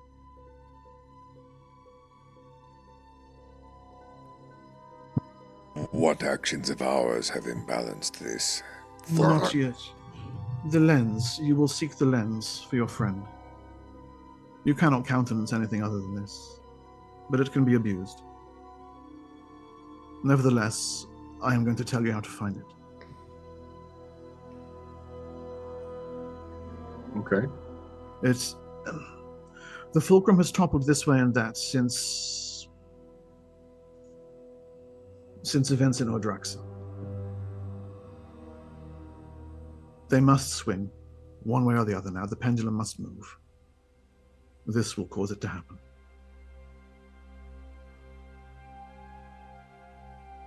Cielba placed a ward upon this city using the Dark Lens. The lens was hidden inside a magical construct, a sort of box, for want of a better word. The outer edges of the box are the wall that protects the city from the attentions of advanced beings. Until the box is opened, they cannot enter. The box is buried, and the route to find it is lost. The only way to find it is to witness its sealing 1700 years ago, to see the methods used that you might unseal it. The only way to see this is to drink the waters that bring visions of the past, that you might know the root. And let me guess, those waters are over there? Those who fail to open the box may never leave. Many have tried before you.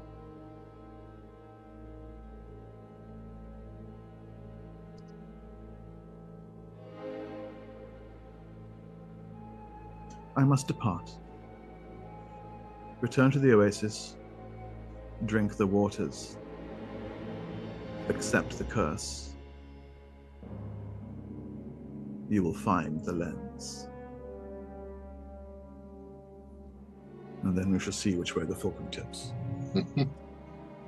With that, she's gone. The sand is just blowing around you again. I heard of the Pyrene. You've heard the name Pyrene. Is it kind of like a legend, like bullywugs and pixies and unicorns and I don't know, the dragon? I read about them. Them in the books. Ancient books in the libraries. I do not care what she is. I will not drink from cursed water just because some strange woman bids me do so. Daje agrees. The water is cursed.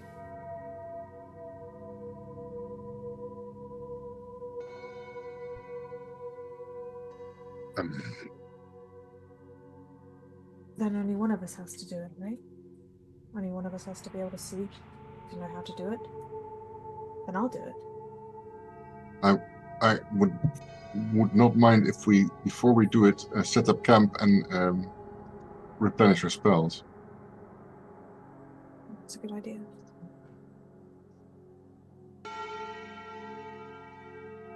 But then, like you said, they're gonna come. Well,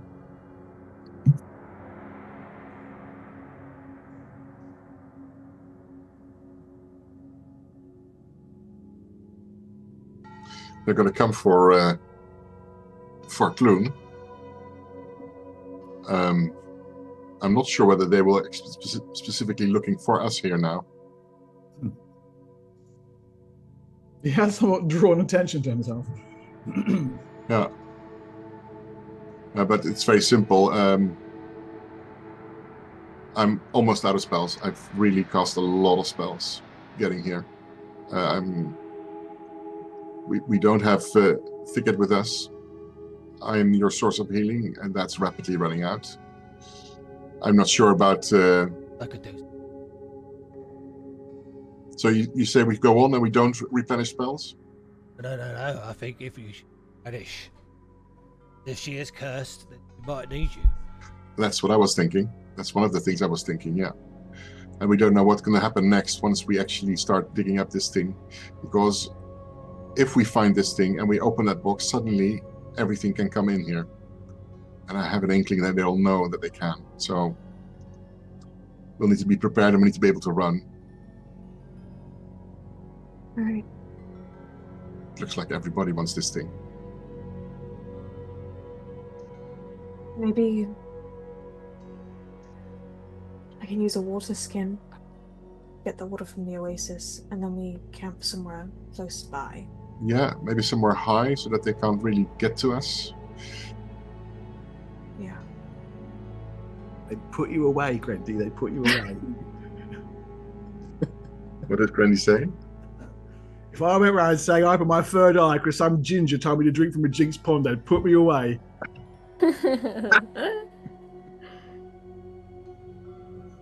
Yeah. Yeah, I mean, can I do that? Can I, like, hide in Absolutely. shadows, get closer, get the water from the oasis, and... Oh my goodness. Yes, okay. That's the water we're talking about, right? Yes. I will cast one of my last spells on you, Invisibility to Undead. Wonderful. How have you got no spells? Have we been casting? Flying spells? Castle. Yeah. Detect lies and all sorts of All sorts of shit, yeah. yeah. I really am at my last couple of spells. So a cloak against the sight of the undead descends around you, Siora. And with that, it doesn't even matter if you're concealed or hiding in shadows. You can simply walk down to the water's edge. The water is black. It's just like in your dream. This exact perspective right here by the side of the water. Wait, do I see a statue? Not here, no. I'll gather the water in my water skin, close it, and then as slowly and, well, as quietly as I can, move away back to the group. You return to them. The flames seem to almost lick around the top of it.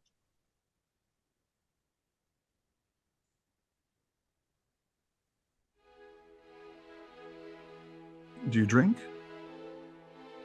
After the rest, in case they need to help me. So you set a small camp, you restore your spells, one last set of sleep before heading into the ruins. It's a long, sweltering day.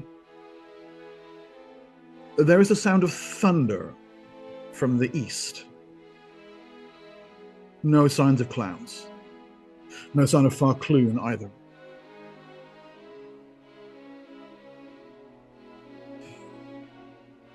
You realize you're putting it off. The water skin just sitting there in front of you. Your companions have done all they can to get ready. The druid, your Silas's companion. Now the curse awaits.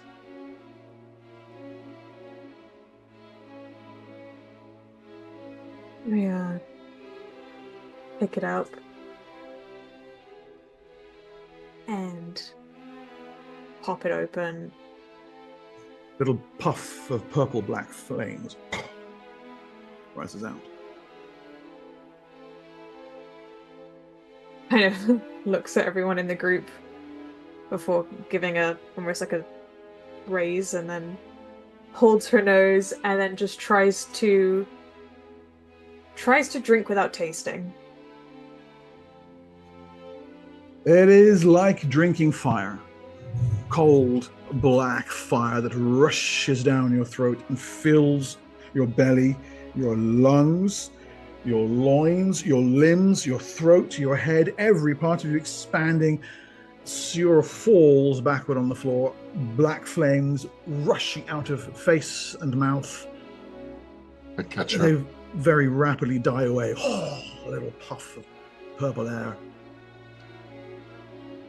And then nothing. Her eyes staring. One word comes from her lips. Please.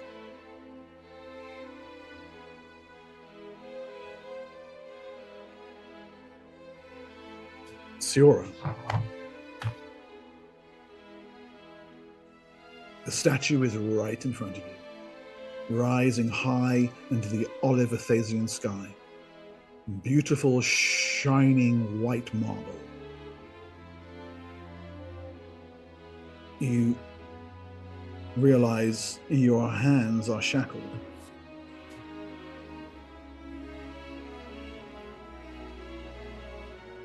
A woman, a dwarf, steps into view and glares up at you.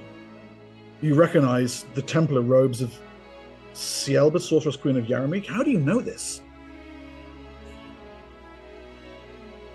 Well, the Dwarf Templar says, I can't believe we finally captured the famous Veherman of Varshad.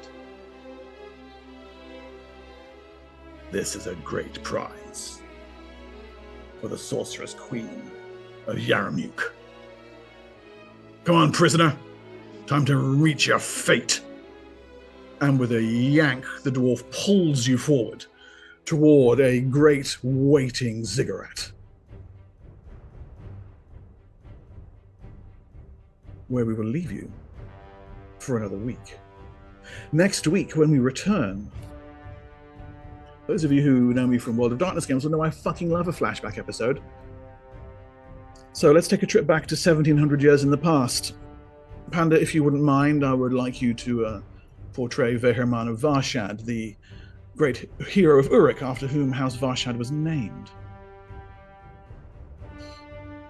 Grendy, you talked about a bard. We have an Urukite bard called Hermenard, a famous assassin from the 167th King's Age, who might be entertaining to play if anyone else with us, he hasn't played a Kreen in a while. There's actually a Kreen whose name is, I shit you not, Kill. So I'm sure you'll enjoy that. Carl, you're good at dwarves and Templars. Why don't you take that mantle there? Lucan, there's a race called a T'Chaub. Little guy called Skindi T'Chaub. They're these horrible little dwarfish psychic assassins, but most importantly, he's only 3 feet high. Yeah, you had me at horrible and little. Yeah. Lee, you will of course be playing Sanix. Yeah, the return of Senex. Let's go. As he originally It's real, was, guys. It's real. 1700 years in the past. He's gonna look exactly the same. Yes, exactly. Next week, we'll be back with the war between Uruk and Yaramuke, live and on camera. Thank you so much for a super fun session today. I loved all the role playing. It was really enjoyable. And next week, yeah, it got very intense at the end. I was very absorbed. Cool. Thank you for watching, guys, and for your donations. Wonderful, wonderful. Cheers. Lovely. See you later, guys. See you next week.